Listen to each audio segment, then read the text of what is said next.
don't find him nearly as funny as people think he is. Yeah. I think he's got some clever bits. Yeah. But it's more cleverness for the sake of cleverness in some way.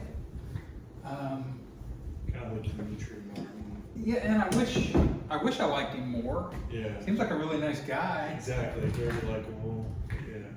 My buddy Tom Ryan, good friends with him, opened up for him at the Carnegie Hall like a year ago or 2 years ago, and loves him. But I'm just like, yeah, I can't really watch his stand up. Yeah.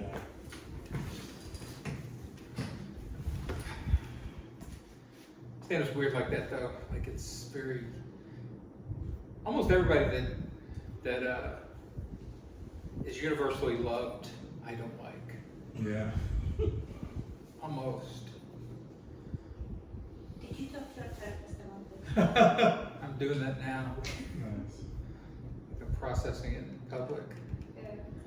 But you like Louis C.K. Love Louis C.K. Gillis. Seinfeld? No, fucking hate Seinfeld. I don't like Seinfeld either. Old Seinfeld, like when he was a stand-up, he was Yeah. great. You know, he was of his time or whatever, but he was a super technician, great writer, fairly likable. Now he's got $1 billion and he hates everybody. Yeah, that's Bitching. it's crazy because like I hear like Joe Rogan's like new stuff and then I feel like it's awful, but I look at his old stuff and I'm like, oh wow. There aren't many comics that survive success and stay funny. Yeah. Like they just don't. I don't know. Something about, you know, having no worries and no problems. Really. You always hear those rumors about like Eddie Murphy trying to come back around to do stand up, and I'm just like, kind of like don't like you left it in such a place like just don't. Yeah, stand-up seems like a working person's art too. It's like, you know, if you're already successful, I don't really want to hear from you. I don't know. Yeah. All right, so close enough to people getting here by 1 o'clock, I guess. We got here 10 minutes earlier, so 5 minutes earlier. So this is Zainab for people. I think you're the only really new person. Michael, Zainab, Phil, Ben, Jonathan, Nathan, Michael, and Heath. So part of this is trying to get y'all to really actively network with each other, as the idea of trying to get the writers, sort of more of a core writers group together. Because so many times stand-ups end up just writing by themselves or, you know, sort of doing it informally. So I'd like y'all to start thinking about doing some formal networking and forming groups, finding people you like to work with. Because as this goes, we're going to start getting jobs come through here. There's going to be people starting to ask for writing work, and I need to sort of figure out who wants to do that, who's ready to do that, who's already kind of, you know, created a little bit of a core, work with each other, so I can sort of assign some of that stuff, because I don't really want to do the kind of writing right now. So yeah, get to know each other is my point. Like exchange socials, exchange connections, information. So let's start with just a little bit of housekeeping about this. Just so everybody's aware, this is like the idea is this is a bigger brand, Comedy Writers Colony, where I'm trying to right now beta run this here, and then in about a month I'm going to put it online. Actually produce some of the lectures and some of the stuff into smaller modules. Last week I recorded it, but it was a terrible recording. So this week I kind of had set it up to get a better recorder, but then David couldn't show up. So we'll figure out production as we go. That's kind of what happens when everything's volunteer. But so go online and join everything.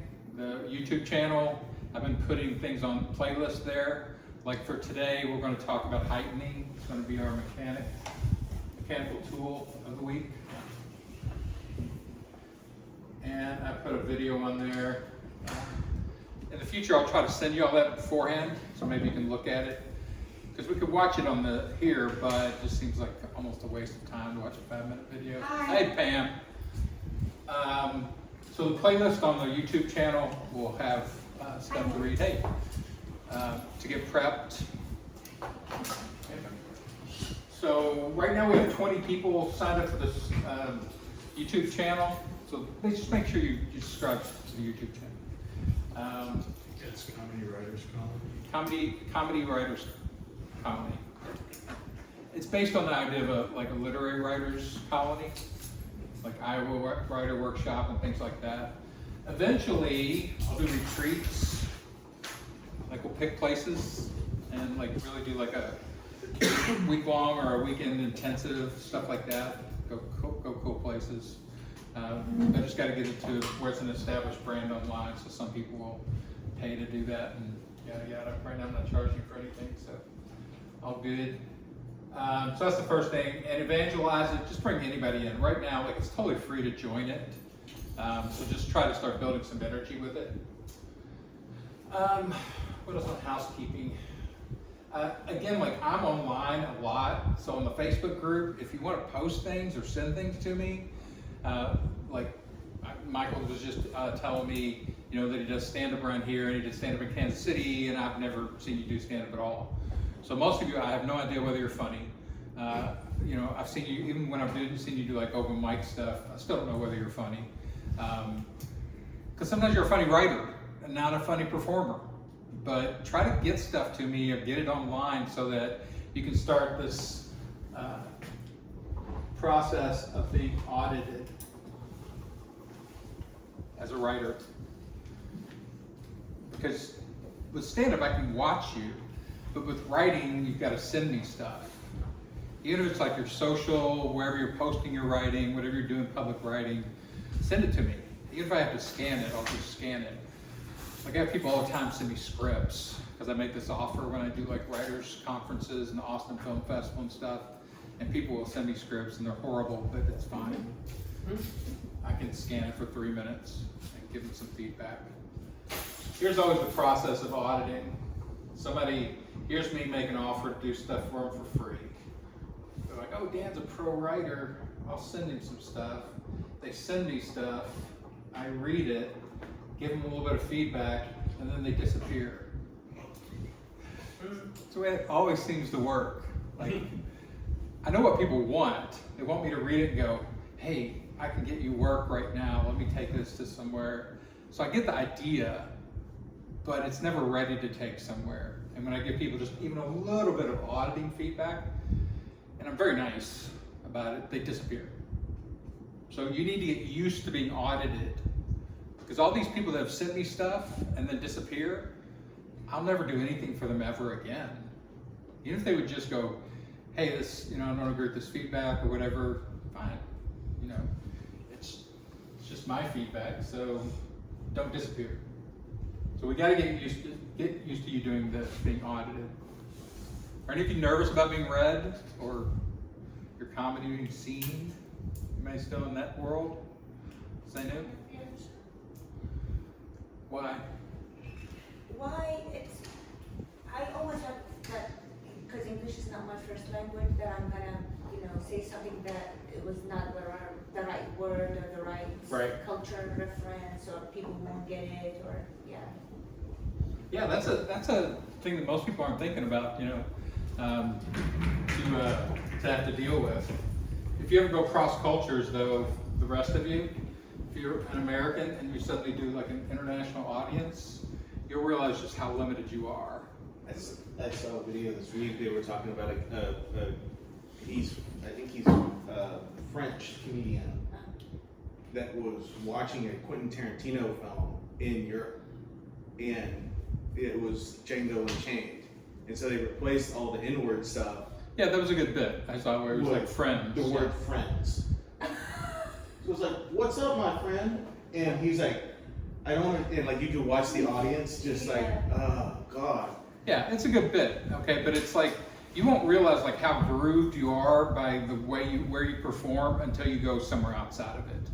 And it's bad. Like the first time I ever did a cruise ship was off the coast of Brazil, and it was 700 Brits and me. And I would thought, you know, same English language, they hated me. Like, after the first night of shows, like I still have to walk around the ship all week. and like they're walking past me going like avoiding eye contact. I'm like, hey, I don't care. Like it was y'all's fault, not mine. Check cleared. But you gotta, so that's real, I understand. But you also gotta be like, okay, so what's my good stuff? What is stuff that I know is like in my top, you know, like we talked last week, my 10 and 13 and up. And how do I just jam it into everybody's face? Because just being a writer, or just being funny on your own, it's very easy, but you don't grow when you do that, and you don't get known for it at all. So as soon as you have something that you think is really good, send it to me.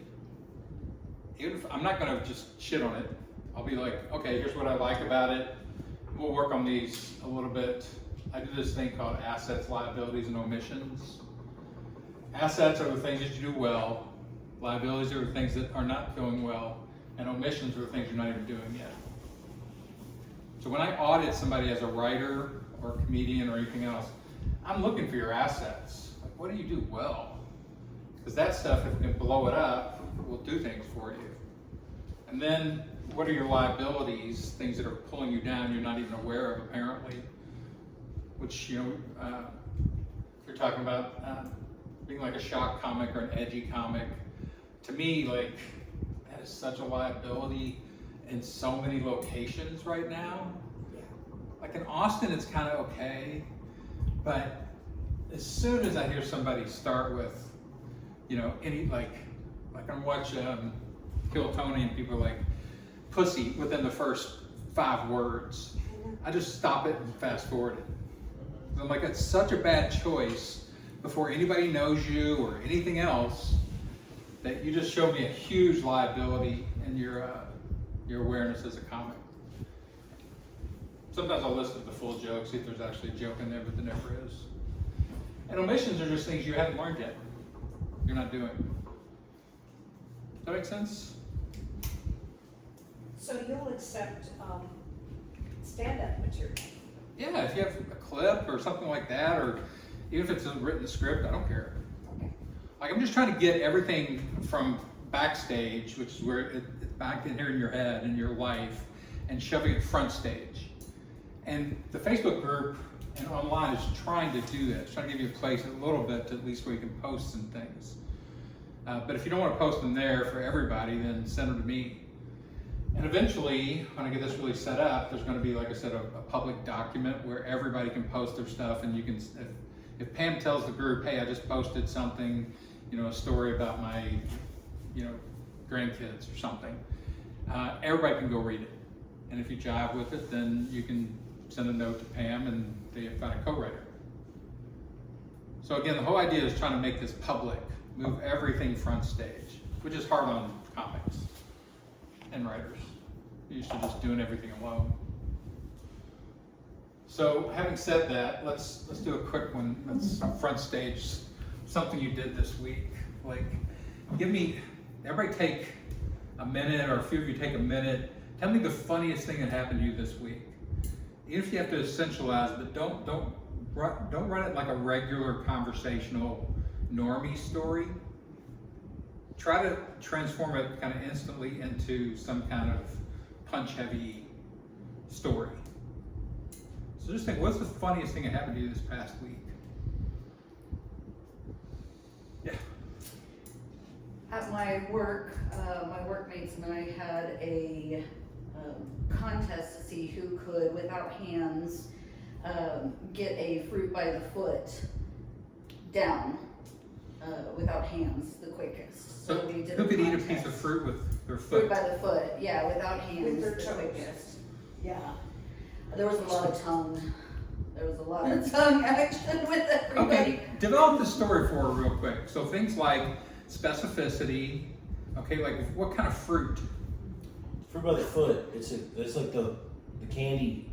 You know It what I'm talking about? unravels and it's like a foot long. So it's like a long thin fruit roll-up. Oh, okay. Yeah. Yeah, So it wasn't real fruit. Oh, no. Yeah, it's called fruit by the foot. Yeah, That's what it's called. that's a good It's one. literally like about that big, and it's Yeah. about that wide, and it's literally like a one long, like Okay, it's 3 rolled foot up. long Yes. piece of like. Yeah, So it wasn't taffy fruit. almost. not fruit. It's Fruit fruit. by the It's a fruit roll up measuring thing. But that's a good point Yeah.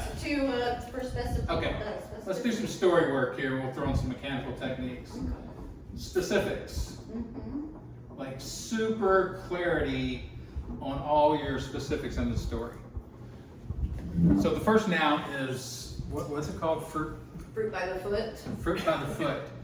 And see, what I thought when you were literally talking about Yes. That's what Yeah. she was saying, that she thought Actual that too. fruit, yeah. You're But like, that's kind of funny, the which would have been a better story, by the way. well, next week, that's next week. If everybody in your job decided to see who could eat, fruit with their feet, Yeah, then that would have been a strong I'm story. definitely taking that back to work, for We should sure. do that. fruit by the metric, to avoid the confusion. Fruit by the metric. Okay, so specificity. Second is characters. There are no characters in your story right now. Right. There are coworkers. That's not a character. So pull one of those coworkers real quick and tell us who they were. Including like, Just like who's the funniest one? Who did the funniest shit? And who was she or he? well, I got laughed at the most because I was using a lot of tongue. That's why I was saying there was a lot of tongue. Apparently, I don't know how to eat that as quickly, so. Okay. There were a lot of jokes about how I needed to practice my tongue work and. Okay, so those are behaviors, but you're the character, okay? But we don't really know you as a character. Yeah. So we know you a little bit in here because we've met you. Pick somebody else and turn them into an interesting, stimulating character instantly. So one of my coworkers is a small Asian woman, and we did it 3 times. What's and her she name? Her name is Sarah. Sarah. Pack. Small is not specific. Okay, 5 feet tall. yeah, Petite. yeah. Petite is also generic. Like a measurement is like, she's as tall as Peter Dinklage. She's under 4 feet tall. Yeah, she's about 5 foot, yeah. Okay, so let's So say Kevin Hart. 4 foot 12. 4 foot tall. Asian is also not really specific. What is she? Korean, Korean. yes. So 5 foot tall Korean coworker named Sarah. Sarah. It's not a very interesting name. You guys have a nickname for her or anything? Sweet. Pack. Pack? P-A-K is her last name, so Pack. Okay, Sometimes I'll call her that's Pack. better, right? Yeah, it's better. So everything we're doing here is improving this story. And as writers, it should offend you if there's anything in that story that is boring. And your impulse should be to instantly piranha attack it and fix it. So somebody else pull one out. Jonathan, what's crazy happened to you this week?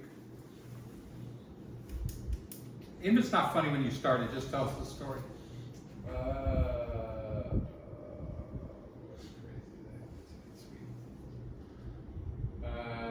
I just came from meeting with a former student.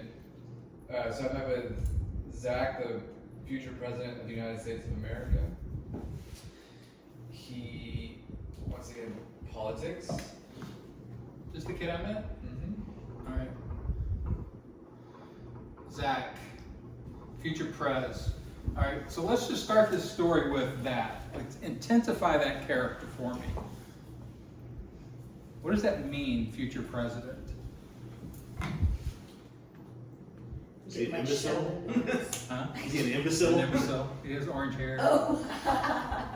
I was going more with like Sheldon. He's 85 years old. He's 85. He's definitely white.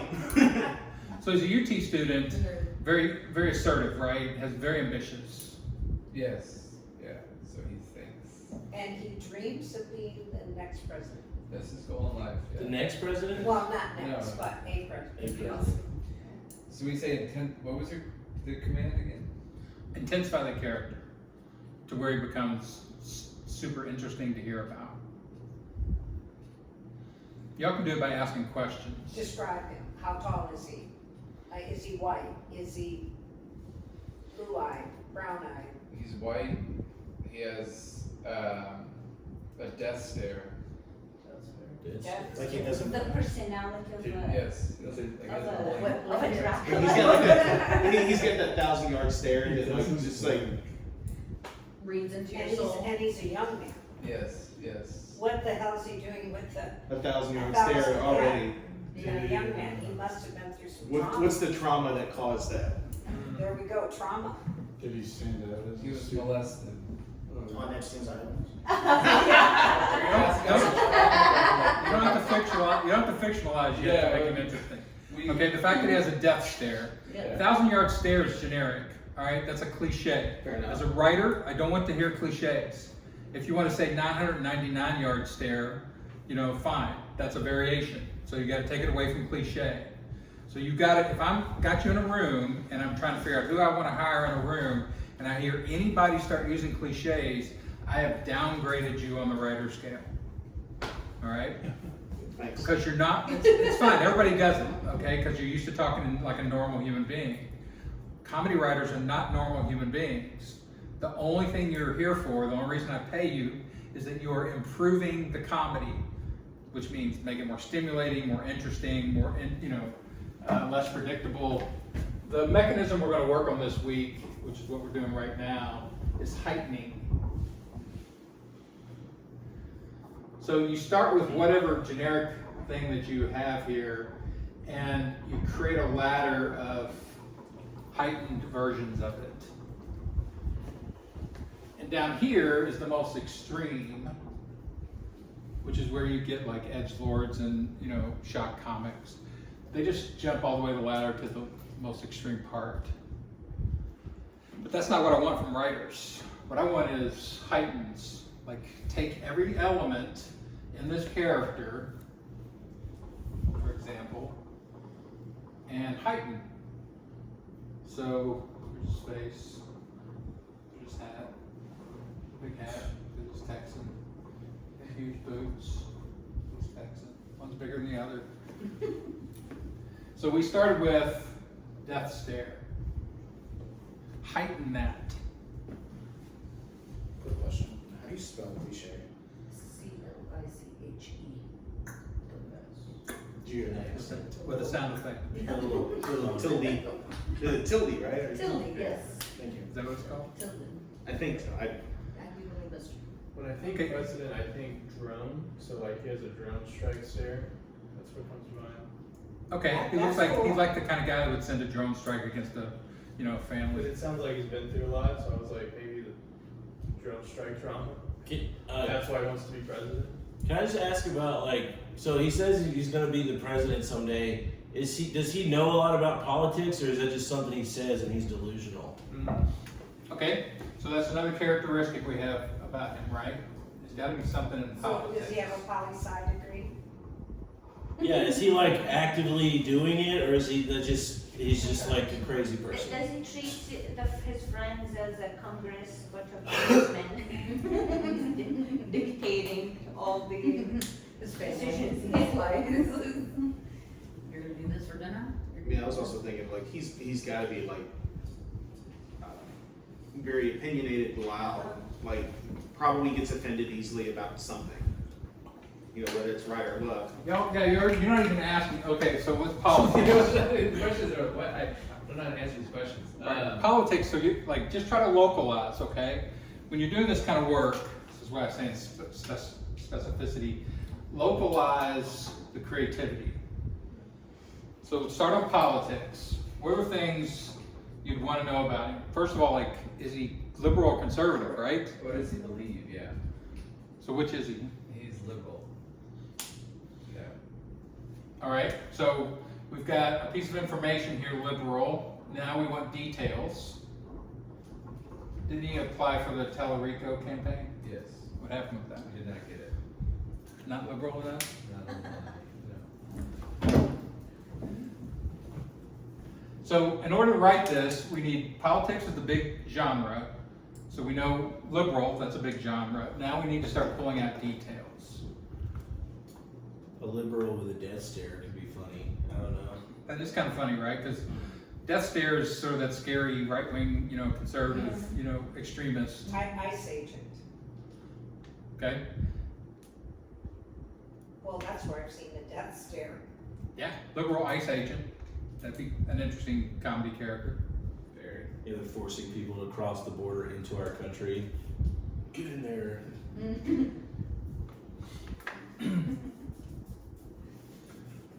Okay, somebody else.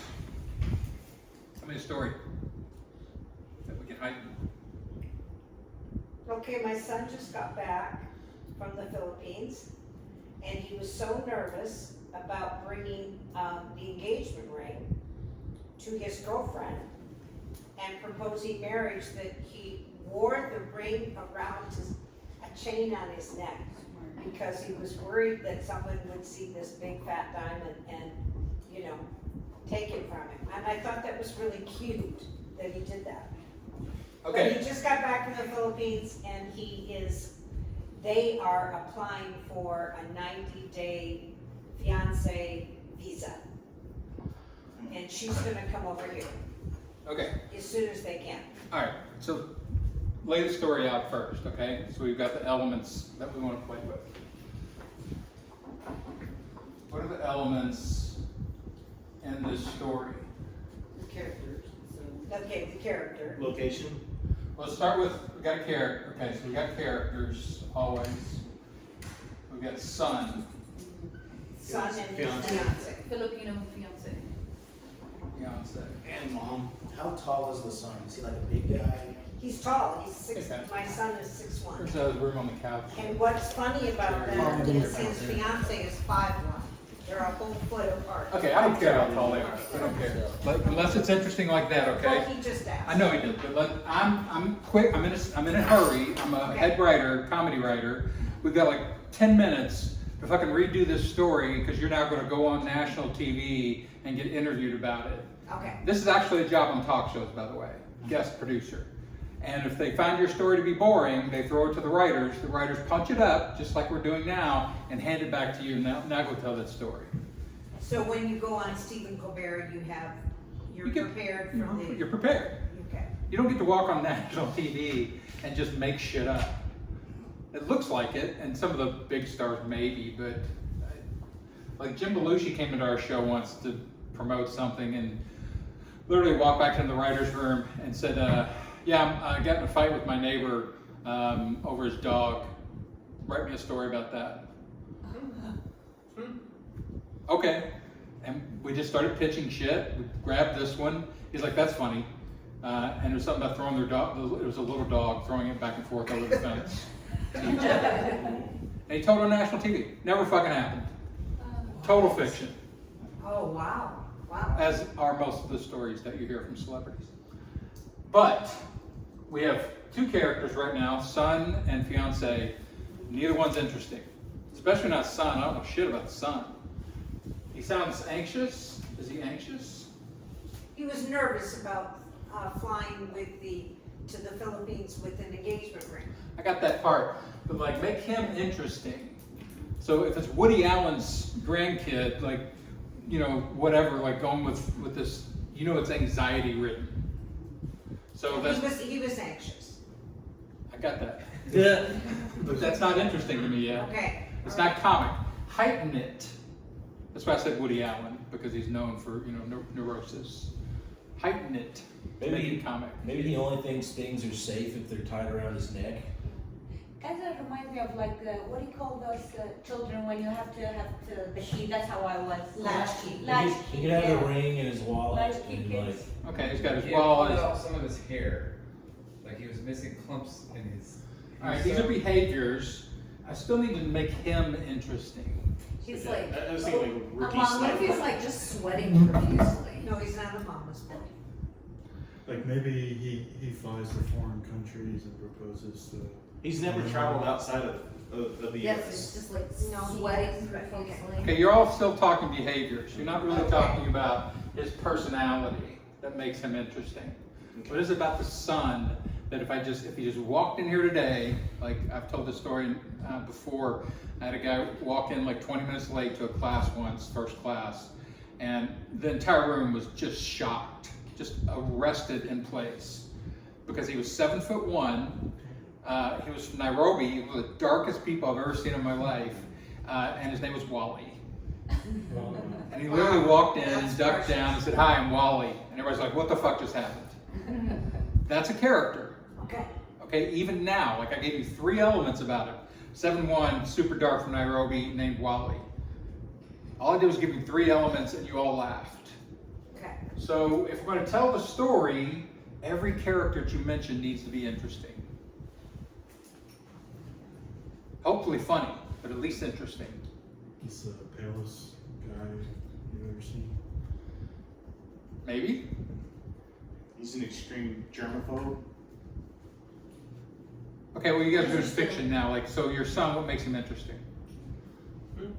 Well, he's really outgoing, he's really gregarious, he's funny, he's tall. Okay, so let's start with that. Don't worry He's about tall, he's lanky. that. Start this. I have my son who is completely outgoing, you know, fun-spirited, big energy and everything else. Had to travel to, where'd he go? Philippines. The Philippines. Okay, to give a ring to his fiancee. And this very outgoing guy got so nervous, like he just became this tiny little, you know, Woody Allen character, just sort of scared of everything, and put it around his neck. So now you at least have a character to start with, then some kind of transformation, and now we, you know, can at least find him interesting. I was thinking, like, what if we had him like super sweaty, like he's like leaving like a trail like where he's walking because he's so nervous. Yeah, if you want to take the anxiety thing and heighten it, then you start giving, you know, more symptoms. You know, like he's throwing up on the walkway when he's going there, he's Okay. smacking little kids. I don't know what it is. The point being, if you're going to mention that character, I need to find him interesting. And this is storytelling training kind of 101. Like when I do straight storytelling training, I don't let anybody talk unless everything they say is interesting. And as a comedian going on stage, you know this. Like if you're saying boring things just to wait to get to the really interesting punchline, then for 70% of the conversation, they've been bored. And then they get one punchline. That's not a good ratio. Okay, so he was facing an 11-hour flight, and so he smoked a big fatty before he left. What's a big fatty? That's a Does he cliche. have- does he- Marijuana. I know what it is. This That's a cliche. That's a cliche piece of cliche creativity. Okay. I'm never going to let y'all do that, by the way. Every Okay, time you so do that he- in here, he I'm going to smoked a stop you big and call it joint. out. He smoked a big joint. Okay, that's less creative. What you do as a comedy writer is you say, okay, big fatty, a big obesity, or you know, a big chunky, whatever. But you vary it, like we talked about last week. You never say normal shit. As soon as you say normal shit, I'm lowering you in the audit. You say he's. So because he smoked a big joint, Like a huge joint, like a baseball bat size joint. Okay, Okay. not that big, but and when That's typing. anybody asked him questions along the flight, like, could I see your passport? He got really paranoid, got really nervous. okay. All right, somebody else, tell me a story. I was thinking, sorry, I was thinking he was going through like a. No, a news story. No, news story. Who's got a news story? I was walking down 6th Street and like I was like dressed up because it was my anniversary with my girlfriend, and this homeless guy. Stop. What's the mistake? He mentioned the homeless guy. He said he's dressed up, but he didn't mention how he's dressed. There's 2 things. Homeless guy, generic, and dressed up. I don't know what dressed up means to you. Okay, I was in like a dress shirt and slacks. I don't know what dress shirt and slacks mean. Specificity is the only thing that's going to work for comedy, huh? I was in a tuxedo. If you say I was in a tuxedo, then I know what that looks like. What kind of dress shirt? Like, give it something of a description so something appears in my head. Collar and button up shirt, okay. In my mind, any shirt with buttons is a dress shirt. So it was a button-up dress shirt with. What color was it? It was white and it had like stenciled like trees on it. Okay, there you go. That's fine. Got a nice shirt on. It's white. It's got stenciled trees. I'm walking. Now you've got a vision, an image in your mind. I'm dressed up is not an image. You'll get 15 different images from that description, so you're no longer controlling what everybody's thinking. Okay, keep going. I was in a white button up with the stenciled trees on it, slacks. I don't know how to describe dress shoes. I just say dress shoes. Dress shoes. And this homeless guy was harassing this other guy to try and get weed from him. And I walked by, and the homeless guy looked at me and said, "You don't smoke," and then went back to harassing the first guy. And I was kind of offended, like, you're not going to stereotype me that I have weed. I literally have 3 joints in my pocket right now, but I look too clean for this fucking Okay, homeless guy. great. All right. So here's the plot of the story. First is Rico's walking. Nice clothes. And you know, you're gonna describe that real quick. Second, past this interaction, homeless guy and weed dude. Okay. Those are characters. We're gonna turn those into something. They say this to you, and here's the punchline. You know, I actually have 3 joints in my pocket right now. So we have 3 parts of this plot. We've got characters. We have dialogue. What did they actually say? What did he actually say? He literally just looked at me and said, "This guy doesn't smoke," and then he turned right back around. That was all he said to me. Did he say it to you, or did he say it to somebody? He said it to me. He was like the guy was like on a bike, like trying to leave from wherever building he was in front of, and he was being actively stalked by this guy. And it's like, "Come on, man, just let me get it. Just help me. Let me get it." He looks over at me. All the desperation leaves his face, and he's just like, "You're a waste of time," and goes back to harassing the guy on the bike. Okay, so you see this is three segments of the story, right? So how do we make the first one super interesting? How do we make the second one, that interaction he's watching, interesting? And how do we make the third one interesting? So take just a second and do it as a writing exercise. You've got characters, you've got dialogue, act outs. Like as a stand-up and stuff, you have the advantage of being able to act out those characters. So these are your 3 things: characters, dialogue, and act outs, and you're going to try to heighten those to make them interesting. So just take like 5 minutes and kind of do that on your phone or whatever you brought to write with.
Yeah.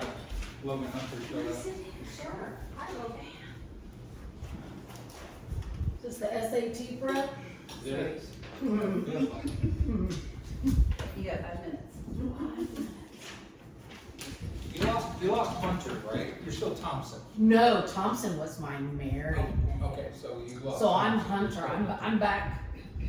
You're back to your maiden I'm name. back. Yes, and honestly, truth be told, I never really officially changed it because it never felt right. So my social security never changed. Okay. So, but that You kept a more interesting name.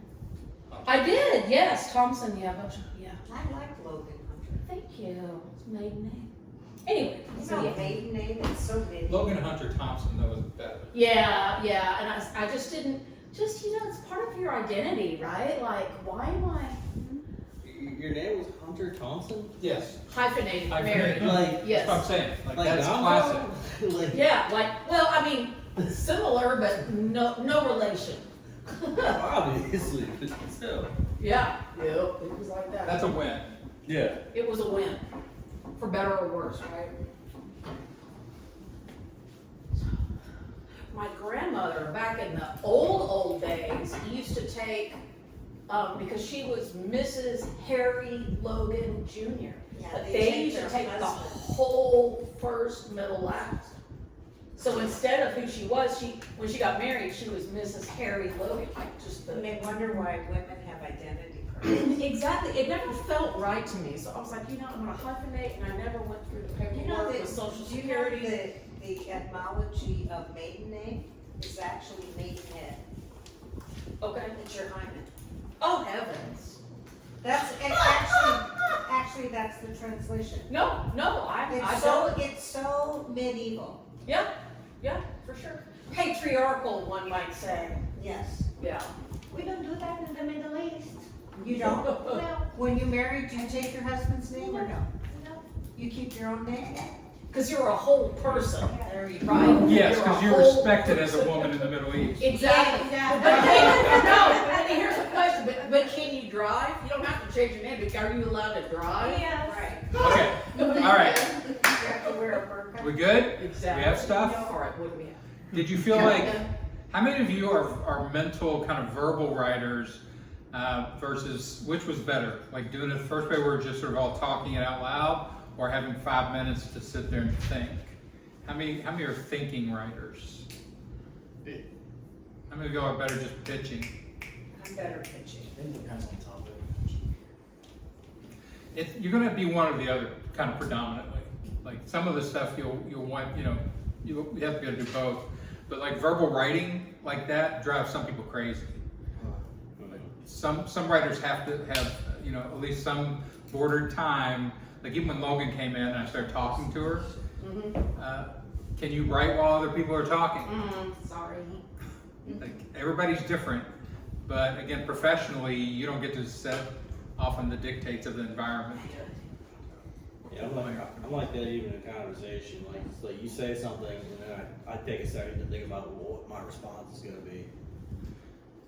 Yeah, you'll get dominated by verbalists in a room. By the way, Yeah, I like the verbal part, but I am more so I like hearing, and then I process it and write it down in my time. okay. So who's got a better version of this story? Can we recap the story real fast? Sure.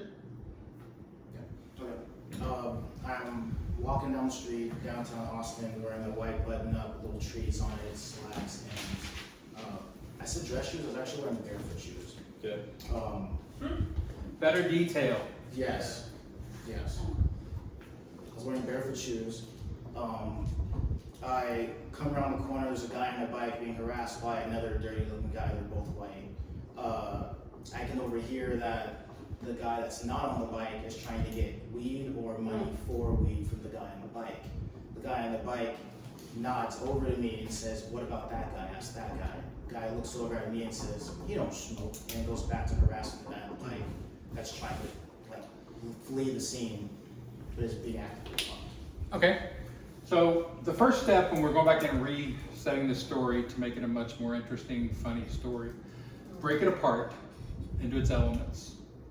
Then we're gonna go in and heighten every element until it's actually interesting and funny. And then we're gonna put it back together and perform it. So these are literally the 3 steps of what the writers are being paid to do. So plot, we know we've got 1, 2, 3. We could expand the plot if you wanted to. What happened before you were walking down 6th Street? Anything interesting? I actually smoked a bowl and then went to dinner, and I was on my way back to my car. All right.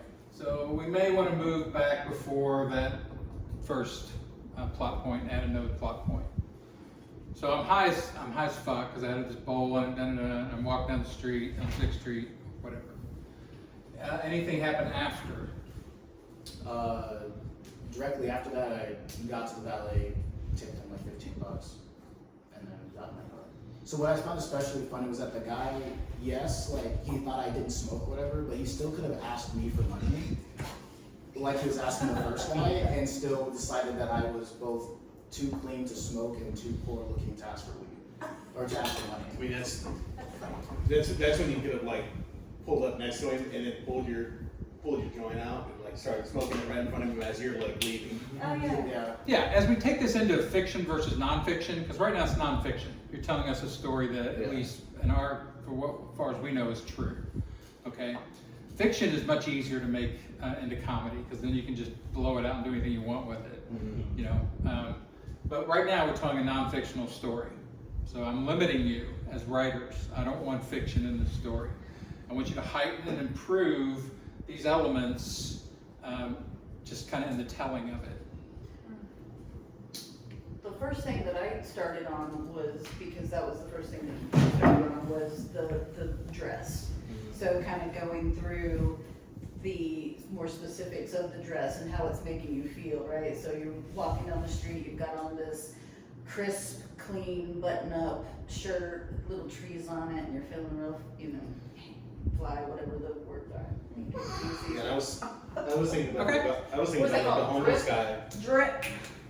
Like I was picturing like this homeless guy, like, you know, I'm from Austin, so a bikini-clad homeless guy with a beard full of cigarettes, pushing his life belongings in a Dollar Tree shopping cart. Yeah. You know. Yeah, and depending on what format we're working in, if you're turning it into a short story to be read, you may want to make it thick with adjectives like that. Stand-up usually isn't. Stand-up is usually like 1 or 2 adjectives and go, because it's verbal. So, but looking at the objects and making them more interesting. So the clothing. You said the guy was on a bike. The guy being harassed was on a bike. Okay, what kind of bike? Really standard bike. There's a basket on the front. Yeah, it wasn't like electric or anything. The basket. Yeah, the vision just a really generic bike. It looks way too small for him. Okay, there you go. He's on a bike that's too small for him. Sounds like That's now an interesting detail. Yeah. He's obviously not doing well in life. Yeah. All right. So objects, we've got our characters, dialogue. Again, like if you're doing fiction, you can make him say anything you want. If it's nonfiction, I need to know like what he actually said specifically. And then actions, which is where the act outs are. So if like you were telling this and we were allowing you on stage or something to walk and be like, so this guy was like this and he's like this, and you could do the accents, you could do all that stuff. All this stuff that stand-up has available because it's part acting makes it much more interesting than you sitting in the chair just telling the story.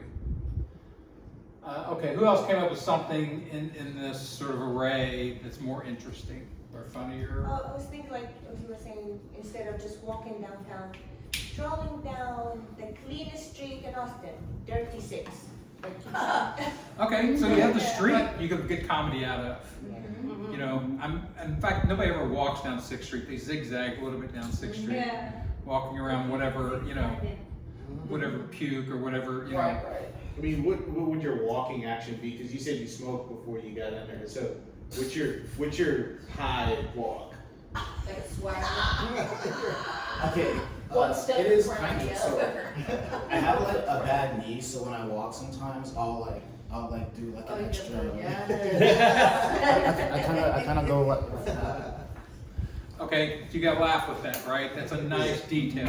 And you can even do like, it looks like think I'm cool, but I'm actually injured, you know, or partially crippled. So, that's a great detail. All that is an action. Like we suddenly got a laugh out of just him walking. And a really good writing staff, really good writers, we could take this story, rewrite it, flavor up every detail, and now we've got a stand-up bit that will hit on like, you know, 30, 40, 50 little sub-elements to get laughs. And that's what we're trying to do. We're going into every element, heighten it or improve it until it's worth talking about, it's worth saying. Yeah. Is it okay to like change what homeless guys were fighting over?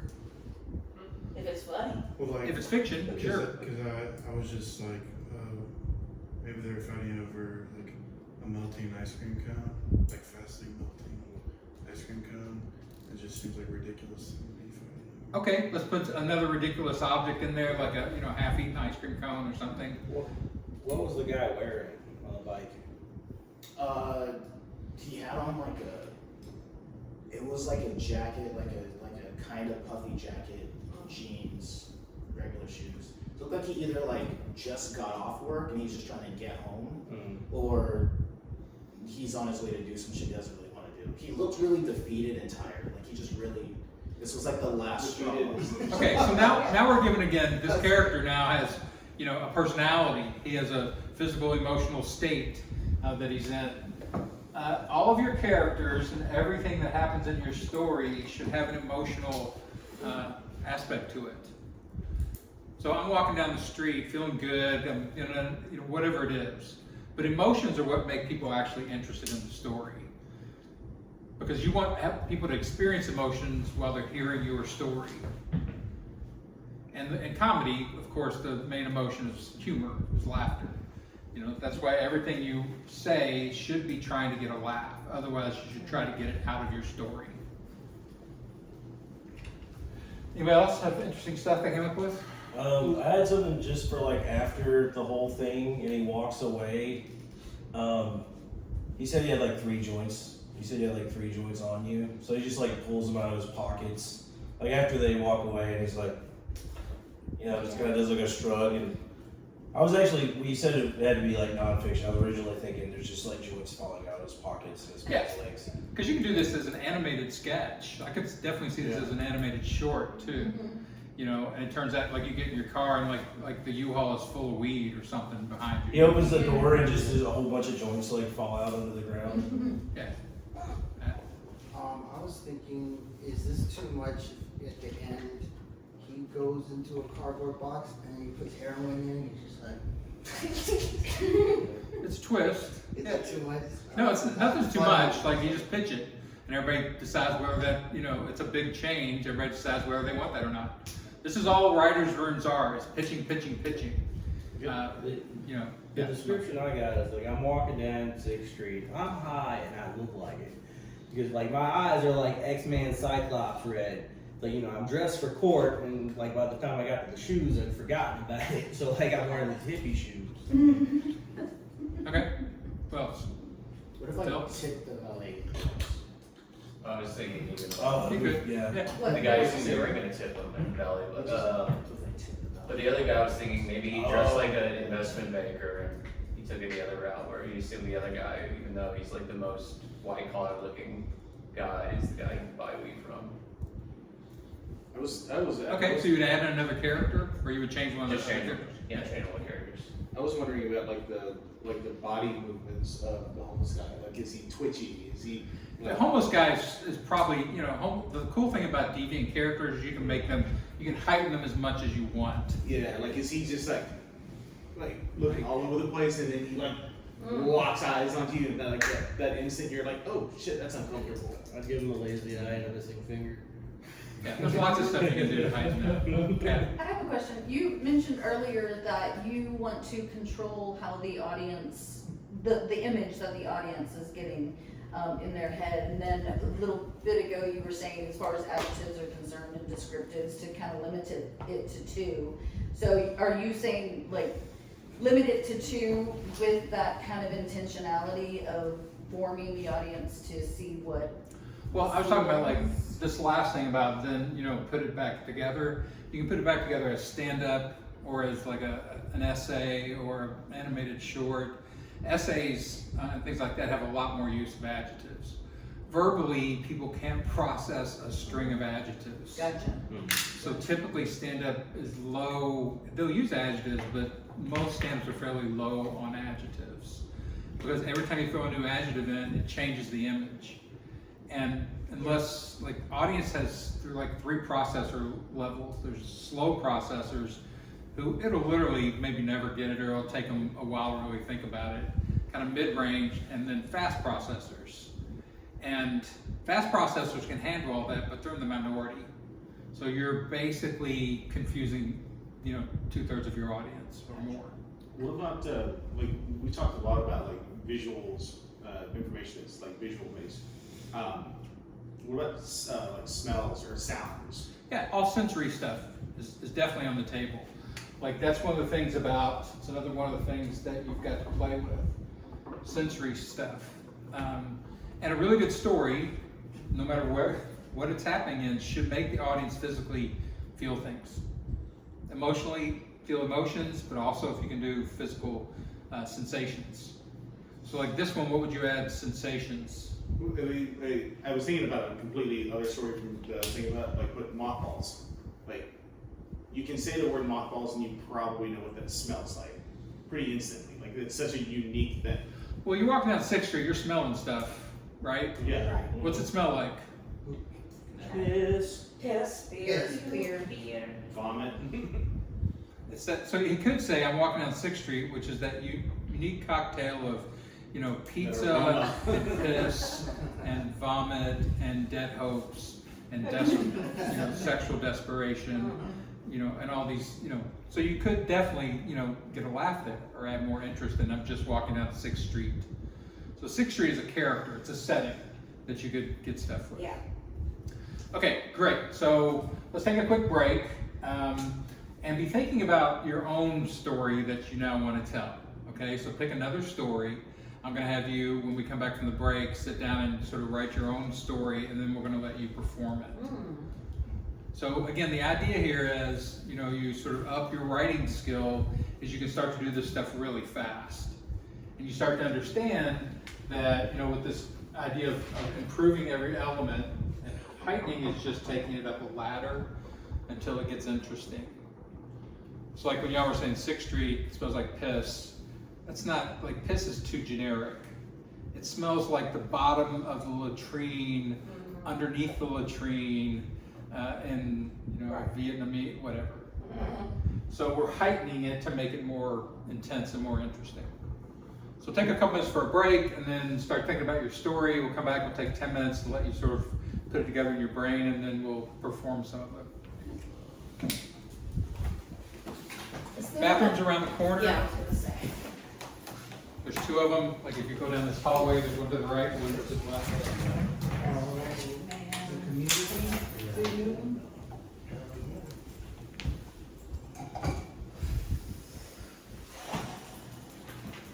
Free picnic. Are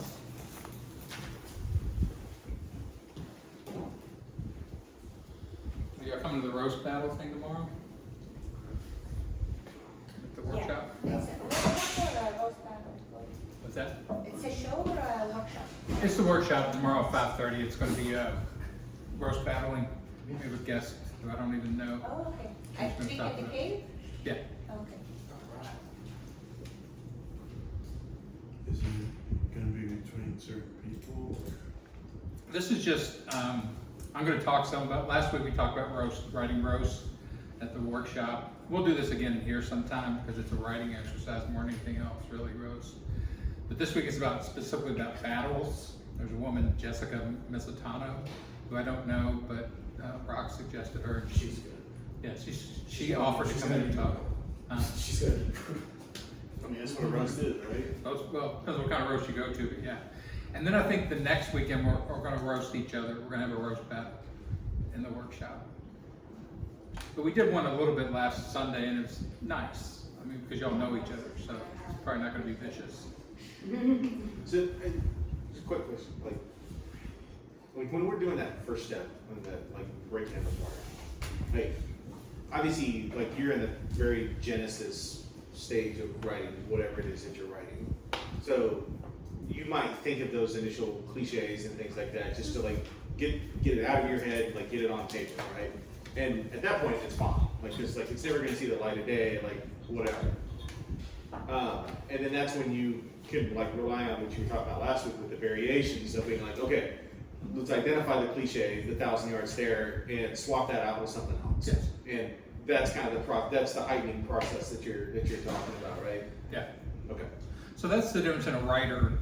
Writers are basically rewriters. They go in and they revisit everything and see if they can improve it, like every nut and bolt. And performers or people that aren't primarily writers get bored with that. They don't want to go back in and work on it that much. You tweak it. But like real writers will be excited about that. Like real writers, so we had 4 or 5 stories, but Kat's story, Pam's story, Jonathan's story, and Rico's story. Is that the only ones? 4 stories? A real writer would go home and write those, rewrite those, just for fun. Like, it's so obsessive, and then send them to me and be like, what do you think? And if you're trying to think of like moving up into sort of the ecosphere of making money as a writer, those are the crazy brained people that you're competing with. They just take every opportunity to write. And they enjoy it, and they dedicate a lot of their life to it. So, not that you have to be that right away, but that's, when you get into Hollywood writers, there's an array of different type of writers. There's nepo writers and unqualified writers and whatever, but the ones that are really good, they're all obsessive writers. That's what they do. It's like that Zach doesn't, it's like with politicians, they go and talk to a lot of people. And so I started heightening our conversation by talking to strangers in a coffee shop, and he was so embarrassed. It's like, dude, you're fucked. Like, Really? Yeah. He doesn't want a public intimacy? No. That's all politics is. He was scared, yeah. We could teach him that easily, though. That's the approach thing, right? So that's what I thought of Social Freedom Saturdays. Yeah? Guy asked the guy next to him, like, hey, you in politics? Zach was like, what? He's like, no, not. You have any career advice for him? He said, no, I'm trying to figure it out. Like, even he was nervous of talking to strangers. So Yeah. the whole conversation was about heightening, in my opinion. Yeah, that's all we'll talk, maybe we'll do this next week, but social contract breaking, rewriting your own social contract. Like, once you get that in your mind as a comedian and as a comedy writer, where you're going to rewrite the social contract everywhere you are to what you want it to be, which says you can say intimate things to strangers. Like my daughter, it makes your family members cringe when you've rewritten the social contract and they didn't agree to it. So my daughter's not nearly as free and open comically as my son. But we were at Home Slice Pizza, getting some pizza outside, and we were next in the orders. My daughter here, my son here, and she was like a 14-year-old, you know. And they're like, okay, what's your order? And I'm like, do you have, what's the weirdest thing you have on this pizza? Anchovies or something. And they're like, yeah, they said a couple things. I'm like, no, weirder. Like watermelon? Like, and my daughter was like, shut up.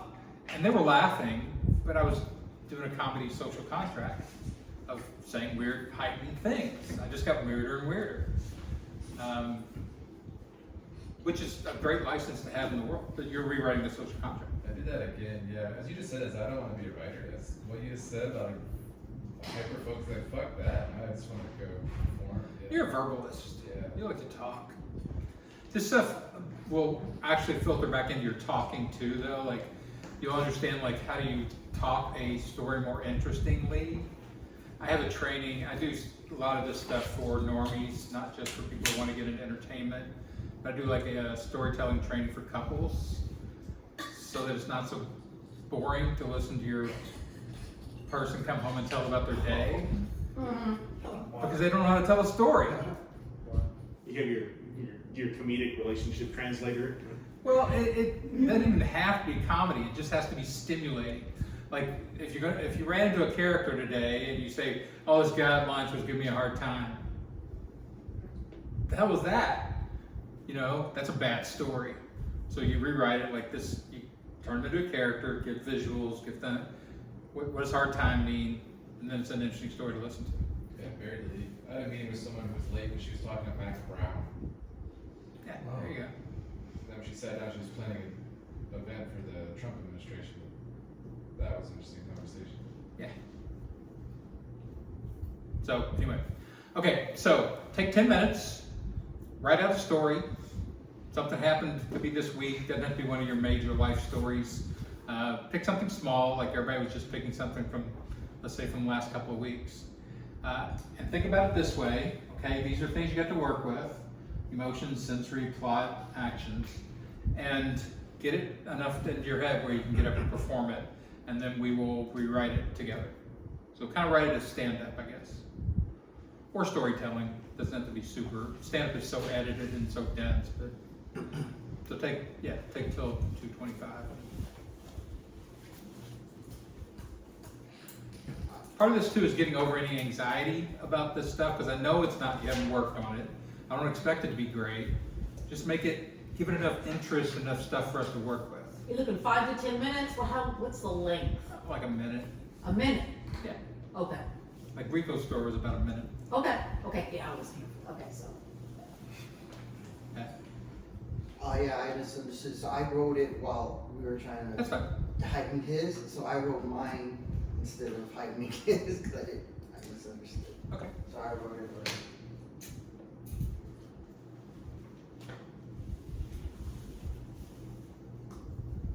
If y'all want to work on it in teams too, you can. If you don't want to do it individually, there's really no rules for how you have to write this stuff. We'll do it that way. Do 5 minutes of writing, and then we'll get into teams for 10 minutes.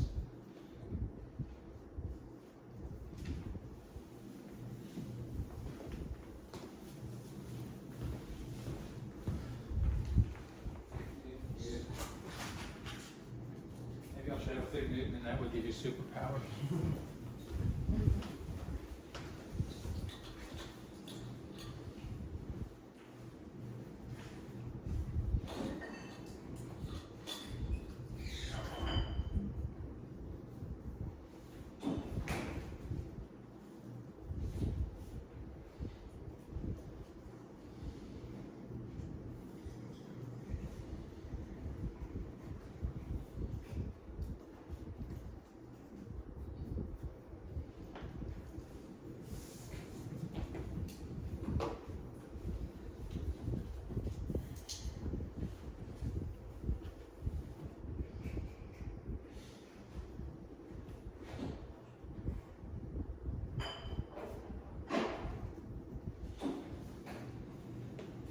And these are nonfiction.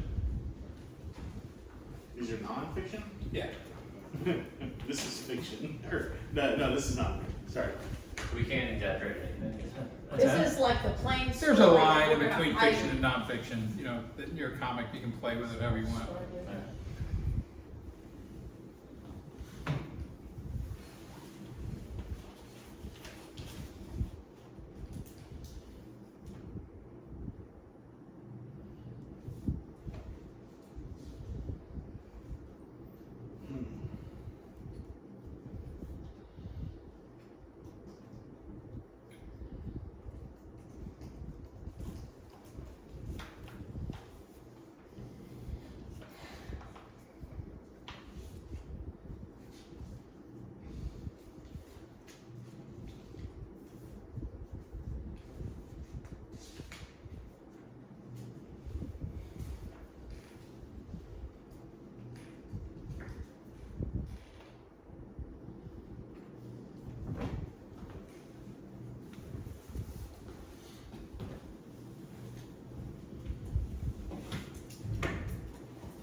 Did y'all hear Wes Stu is not here?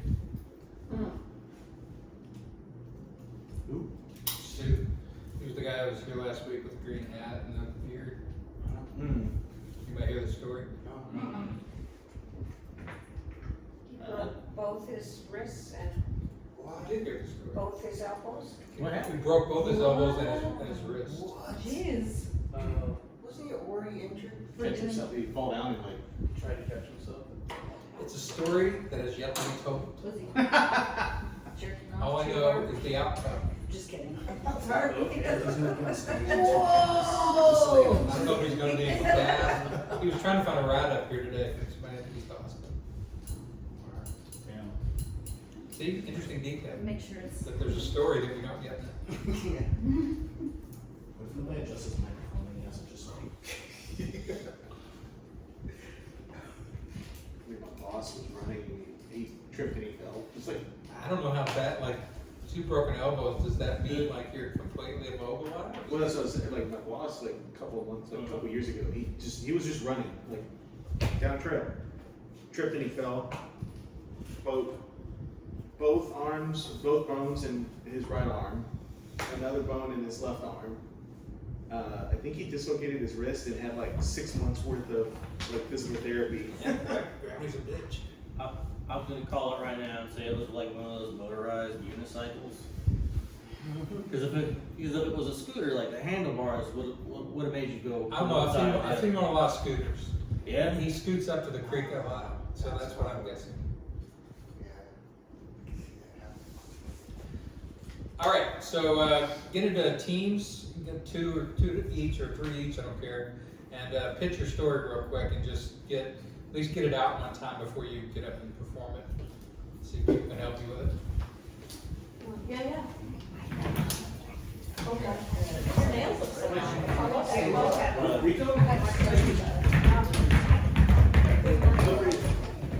Well, I totally relate that this is something real that happened to us.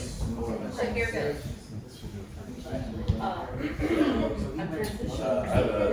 I'm transitioning. Dana.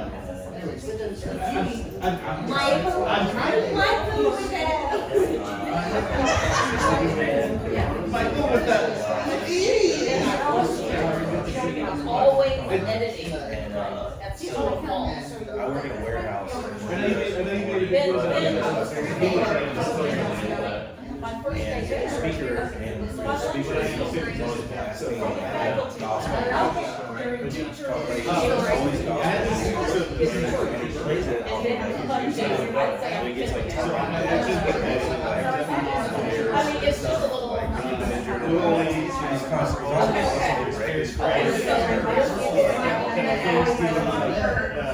I was wired out the screen station one day, and so and it's like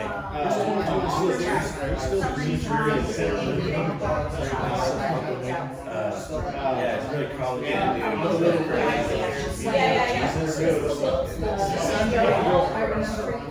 I'm barely crying. They're all everybody's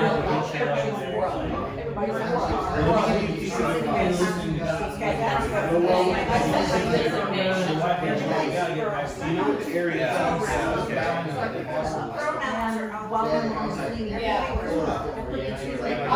like that because you can look at the time.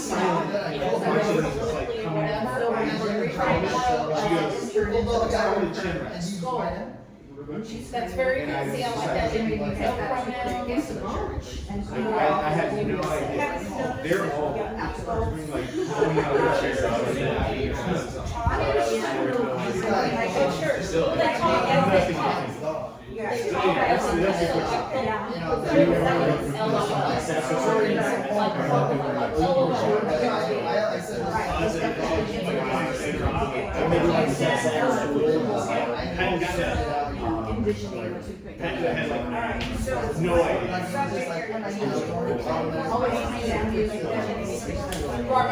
Right. Okay.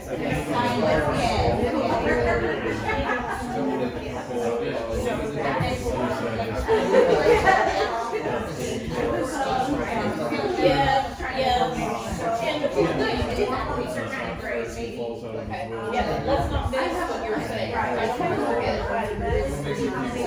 abbreviation. Yeah, you would have thought that was like, Yeah, they don't even say. They would be slapping their ass Yeah. on the way.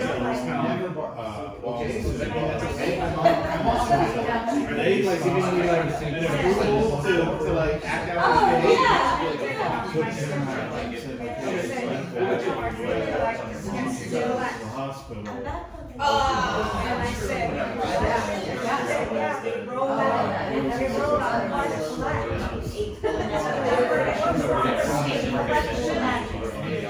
Right. But something else. I was thinking really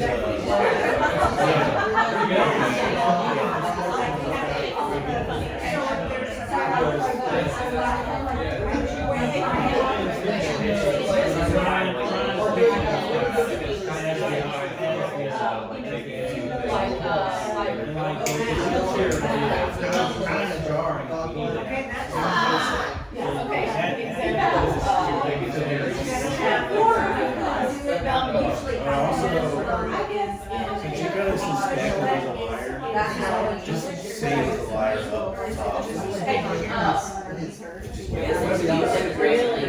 said he got pulled over.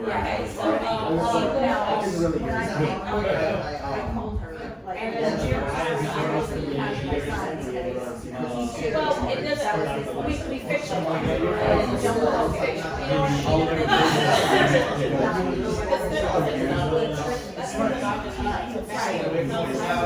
Oh, on English letters. Put a death proof. Okay. You got scared? Yeah.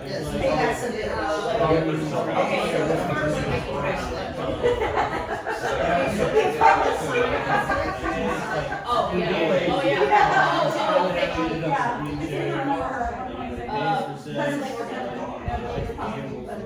Okay, here's some. I'm thinking about Yeah. I mean, just keep in mind that you don't He also, so that it's like, Or if you want to use the short, he's constantly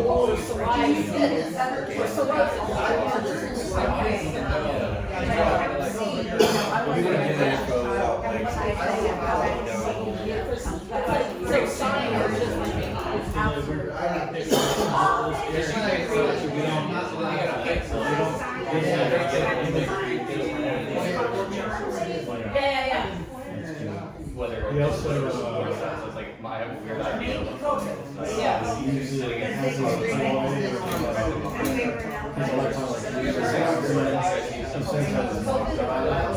And this has happened like 6 times. Nobody's like, how many moms do you have? That's another thing to say, is that he's a liar, but then,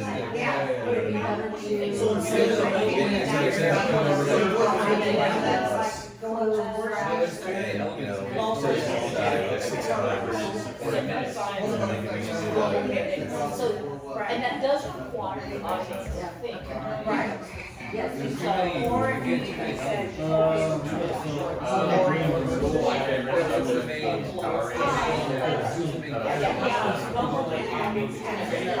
I agree. Part of the building. So, we ended up at school, and you guys started and you get more.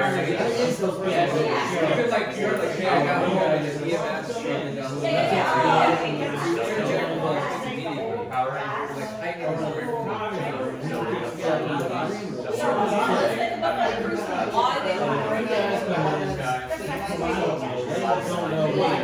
Okay. So I guess all of them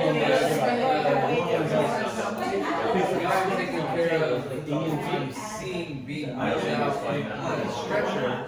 I take it. doesn't seem to be I take a big rip out of it. So, yeah, just the informality. So everything. You said the guy was being. Yeah. It's like, because they don't know that I'm not on this show. And like the rest of the guys. Roll the doll up, you going out tonight? Are these gas shows? Sure, they do that. Oh! Want to start? Being guided in by this little Yeah. redhead. like a try. And I'm sitting there, and he's driving the school, and everything.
It's just like life is like So when we're all in the rally, everybody, we're like, was that here in town? Yeah. so nothing. I like all the hours.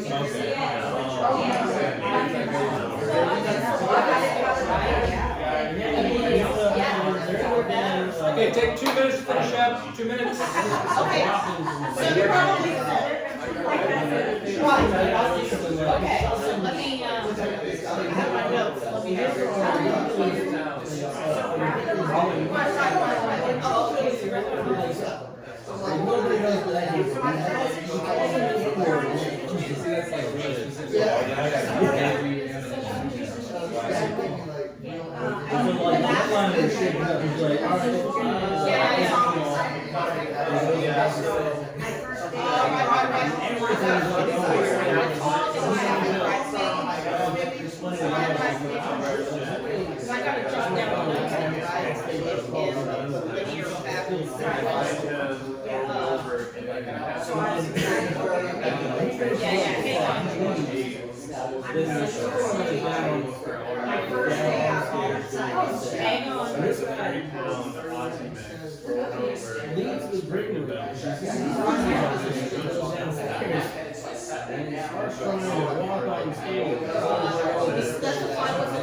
Yes, I was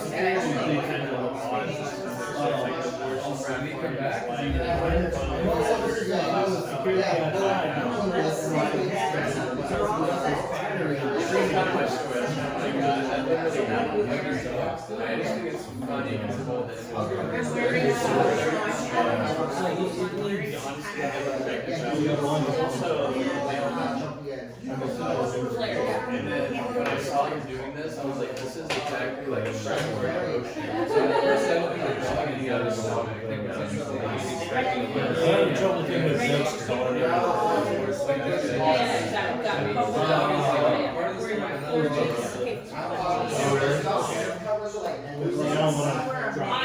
Oh, yes.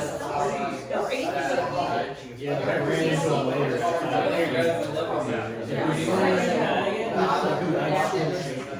I'm telling you.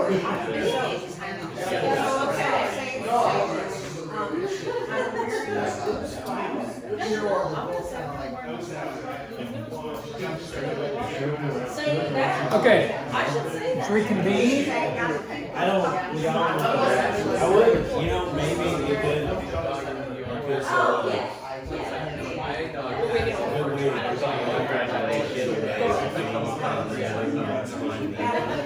Have someone else in there that belongs there less. You know what I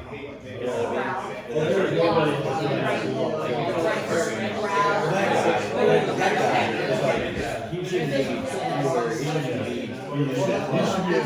He shouldn't be in his house.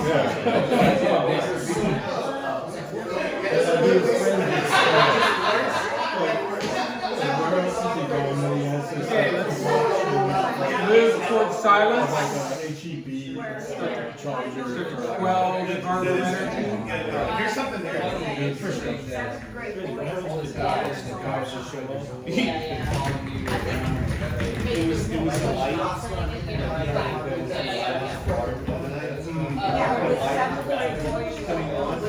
Okay, so let's debrief this a little bit, and then if you want to get up here and tell your story, again, this is very speed creation.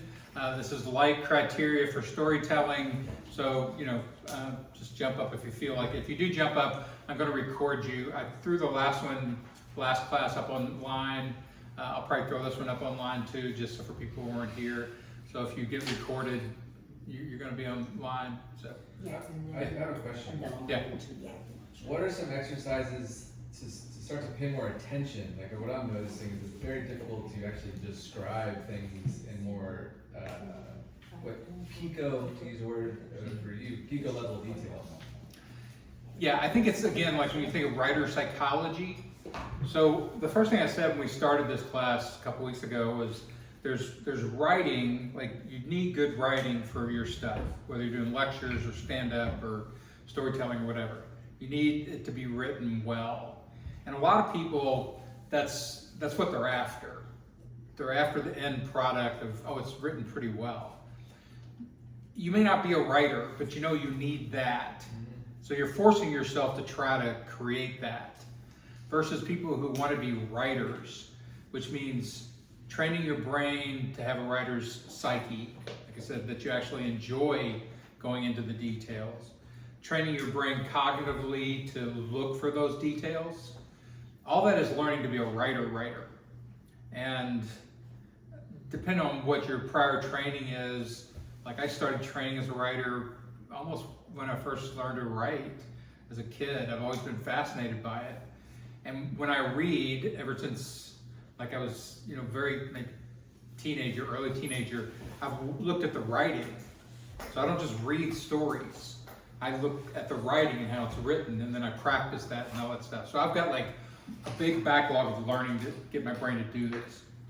If you're interested in being a writer and you want to do it slowly or whatever to get your brain to do it more, pick little exercises like this, and for a week, just say every time I talk to somebody today, I'm going to sit down and just sort of get my brain to detail them. What's their hair look like? What's their eyes look like? Like even looking around a room like this, when you do public talking, your facial expressions are awful. Like all of you have awful resting face, audience faces. Like Phil and I have talked about this. Phil doesn't look like he's interested in a single thing on earth. I walked in, I thought you hated me. Nate, we talked about Nathan as a very quiet, passive. Yeah. Oh fuck! I don't want to sit on this couch. Nice. Michael, same way. And a lot of people do. Ben back there, they have resting, non-emotive face, and it's awful to talk to. Yeah. But as a public speaker, it doesn't really represent their inner world. Like who knows what the fuck's going on? Maybe like thinking about the happiest moment of their life. Oh, it's when I ran over that kitten. It's so fun. Yeah. It is fun. But you can't, like as a writer, you have to notice that stuff and use it. So, I would imagine you carry like a little pad around with you. I have folded, like what I do is I take 8x10 typewriter paper, fold it up into a small square like this, and I keep that in my back pocket all the time. But now I have a phone, and so I just do it on the phone. But I instantly, every day I download all the notes from the phone onto my computer, put them in the right folder, right file, so that I can find them. Because you will do it for a week, like as a writer, and don't download it, and you'll have a pile of fucking paper that you'll never go back and look at.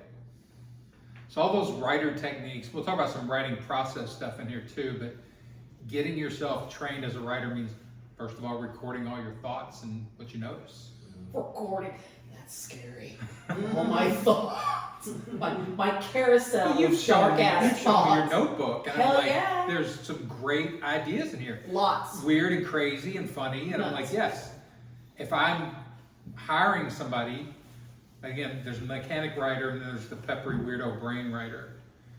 I would hire Logan in a minute for her weirdo brain, because it comes with crazy shit. But also, you've been doing that for 20 years, and how little of that's gone on stage. because you don't have a mechanic's brain working with you to turn that into viable product. So to answer your question, you gotta just start picking little things and training your brain to it. If you want to. If you don't want to, if you want to be a conversationalist or more of a performer, just find a fucking writer and have them do it. That's why almost every long form thing in Hollywood is done in teams, at least pairs, often 4, 5, 6, 7, 8 people. Even if they're not credited on the screenplay. There's multiple people working on these things because they have to increase the element.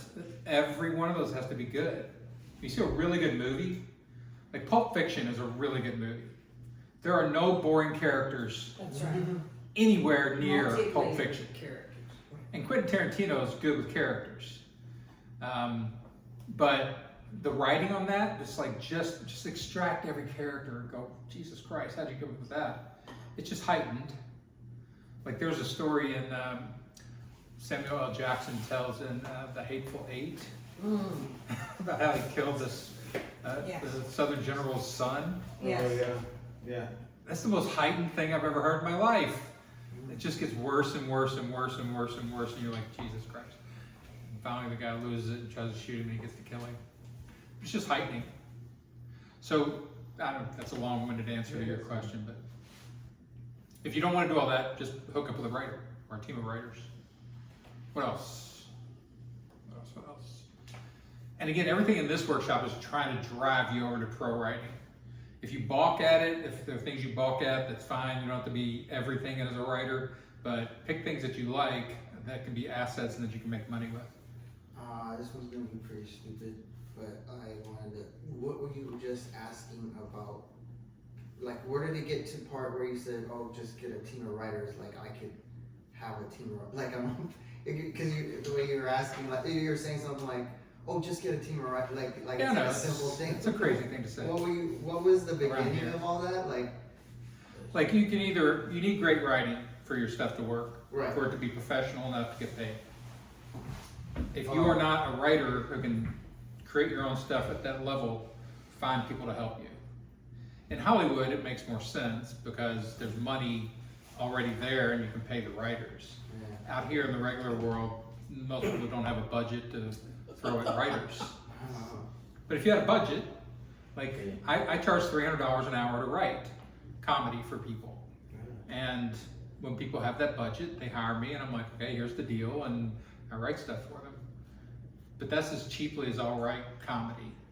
Because it takes my mind away from other things. I got other shit to do. It might be easier than you think to find like people who want to write, just because like it's one of the like there's so many comics that get annoyed because like people come up with like I want to write jokes for you.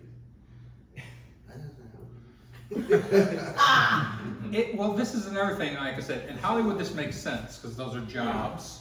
They're segmented. People worked on shows, and that makes sense. Great performer needs great script. Here, there's no jobs. There's no comedy writer jobs here in Austin. You know, there's barely a stand-up job in Austin. There's a slot for doing stand-up, but it's not a job. You know, so like, if you were getting paid for doing all your open mics, $1,000 every open mic you did, and you were doing 6 or 7 a week, you'd be like, oh, I'm gonna get some writers. You know, I'll throw 2,000 of that at writers every week. And suddenly you'd have an hour that's great and you'd be on Netflix. It's literally just workflow problem. And around here, it's finding people that are actually good enough to, you know, deliver A-level material. Because everybody can say they can write, but there's like 10% that can really write. Well, they're not going to be good, but you can find people where you can get better together. And like, you know, and you're still going to have like, you know, like 2 or 3 minds working, and you're going to progress faster than you think. Yeah, I don't mind working with mediocrity while you're learning. Like, whatever, do it. Find people, write together. I got into professional writing literally by not telling people I wanted to write for them, but going ahead and fucking writing for them. I would just go ahead and write them 10 minutes. And just give it to them. And I'd be like, hey, there you go. If you want to use it, go for it. I like that because you take away the asking for permission. The Writers, barrier. again, You just do it. Writers write. Yes. I don't care even if you don't want it. Well, I'm gonna write material for you anyway. And then I'll sell it to somebody else. There you I go. just did it in your voice, but it can be changed to another voice. Like you want to generate stand-up material fast and you're a writer, just watch a really good stand-up and your brain will just dang, man, material. Then you change it a little bit and make it fit somebody else's character. Who was the comic you wrote for from Hickory, North Carolina? Oh, I'm gonna talk about that guy. Okay. Okay. There's a dark turn in that story. Okay. Okay, so let's do some storytelling. Cool? Yeah. So who wants to go? And again, like it's not that big a deal, but if you don't want to be on camera, that's fine. But you're gonna get up here, you're gonna tell your story, it can be loosely or whatever, a minute or two. Everybody else, you're now the writing staff. How do we increase the quality of this story? Using, every element and then. So do we tell the story as already enhanced when we pair Yes, with the team? make it as good as possible. Okay, right and now. then the group will further Yeah. enhance and heighten. Yeah, because I promise you, like in the 10 minutes that you guys had, you may have done some stuff, but there's plenty There's left. lots more, gotcha. All right, so you can tell it however you want. It's all up to you. Let's get a lineup. Who wants to go? I'll do it. Rico, Mike, I'll go up at some point. Zainab. Zainab. Did I get it right? Zainab, that could work. That I might put the be B in there. Zainab, but Zainab. then you put an O. Oh, with that. Oh, Zainab. Zainab. All right, Logan. Who else? Heath. Okay, we'll start with that, and then more people want to go, they can.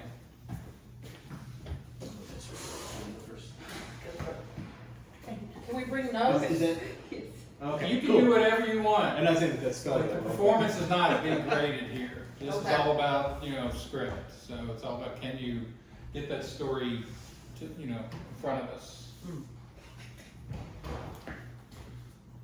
Somebody else want to go? Yeah. I'll do that. Mike. So, Again, don't meta around the story in this, which means explaining the story before you tell it. Just get up and tell the story. okay. Okay? So, when it was my 13th birthday, my mom and my grandmother owned a beauty shop.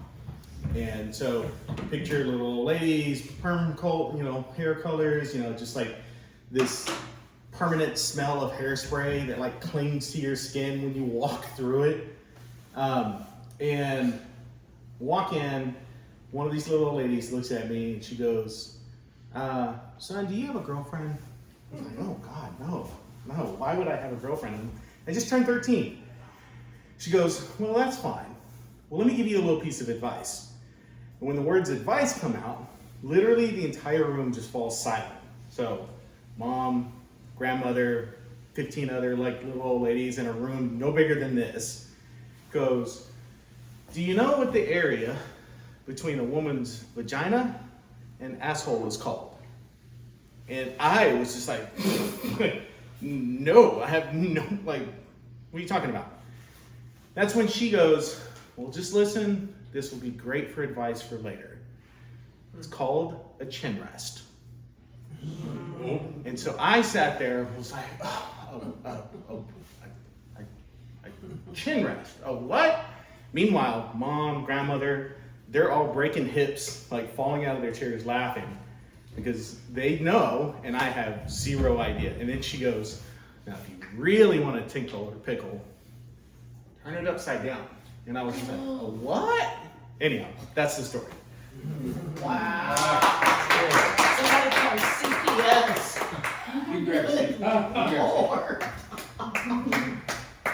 Okay, so here's our elements: plot, character, emotions, sensory, setting, objects, dialogue, actions that we're working with.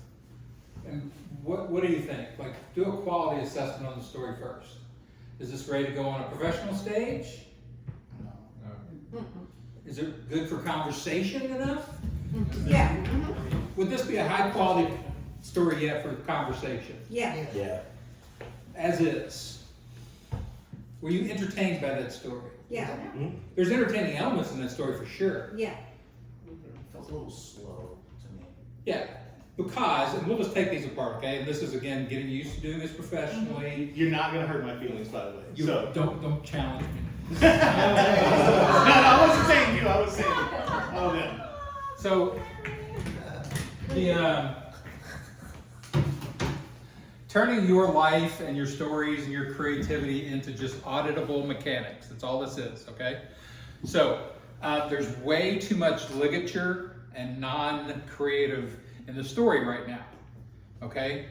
And by that, again, assets, liabilities, and omissions. There's a lot of boring pieces in between the interesting pieces in this story. So what are the interesting pieces? Pull those out first. Well, the setting. And I was gonna say the hairspray, that Aquanet came through. And so all women, Yes. and he's just this Maybe 30-year-old all boy. female hair salon. Yes. Bunch of, okay, it's not yet turned into, we don't really know what it looks like or the characters are, but Yeah, yeah. it got interesting when the sexual stuff, when she's like, I got some advice for you, that's what I remember. All the advice, all that stuff, none of that's interesting. When did it get interesting? When The she chin was like, rest. hey, The yeah, chin rest. Yeah. When her dialogue is when it got interesting. So would you just start from there? Yes. That's a great writer move. Pull out just the interesting parts, put those in the story, and then see how little you need to stitch it together with. Okay, what does the old lady who's ready to give advice to an adolescent boy, what does her voice sound like? Before you get there, let's just finish with this piece, okay? So just the interesting ones. All right, everybody write that down, because just yanking the interesting elements out is a great way to start writing. Everything else is a liability in your story. So can he start with, hey, do you all know what a chin rest is? And then goes to the story? Yes, you could find a way to just literally start with, hey, do y'all know what the area between a woman's vagina and her asshole is? It's a chin rest. I got told that by. Yeah. So you lead with, yeah. It was like stand-up. Yeah, also, like, Yes. yeah, if you're gonna, Well, if you're turning it, stand-up is just the interesting parts. That's what I mean, I don't give a fuck about 20, yeah, it was hard to. Yeah, almost nobody does. This is why nobody's trained in storytelling. Like, the best storytelling is almost stand-up, because it's just interesting elements. Anything that's boring, you need to start practicing getting out of your stories. I was thinking if you started with the chin rest part, and then you fill in the details about that's an all ladies salon and all that. That could be like it could be like tags and punch ups just because of like the contrast of the chin rest and like an old lady telling a 13-year-old that. Yeah. Bill? There's a level of naivety that's also funny too, where it's like, what is a vagina basically, or something like that, where it's like you have no idea what she's talking about.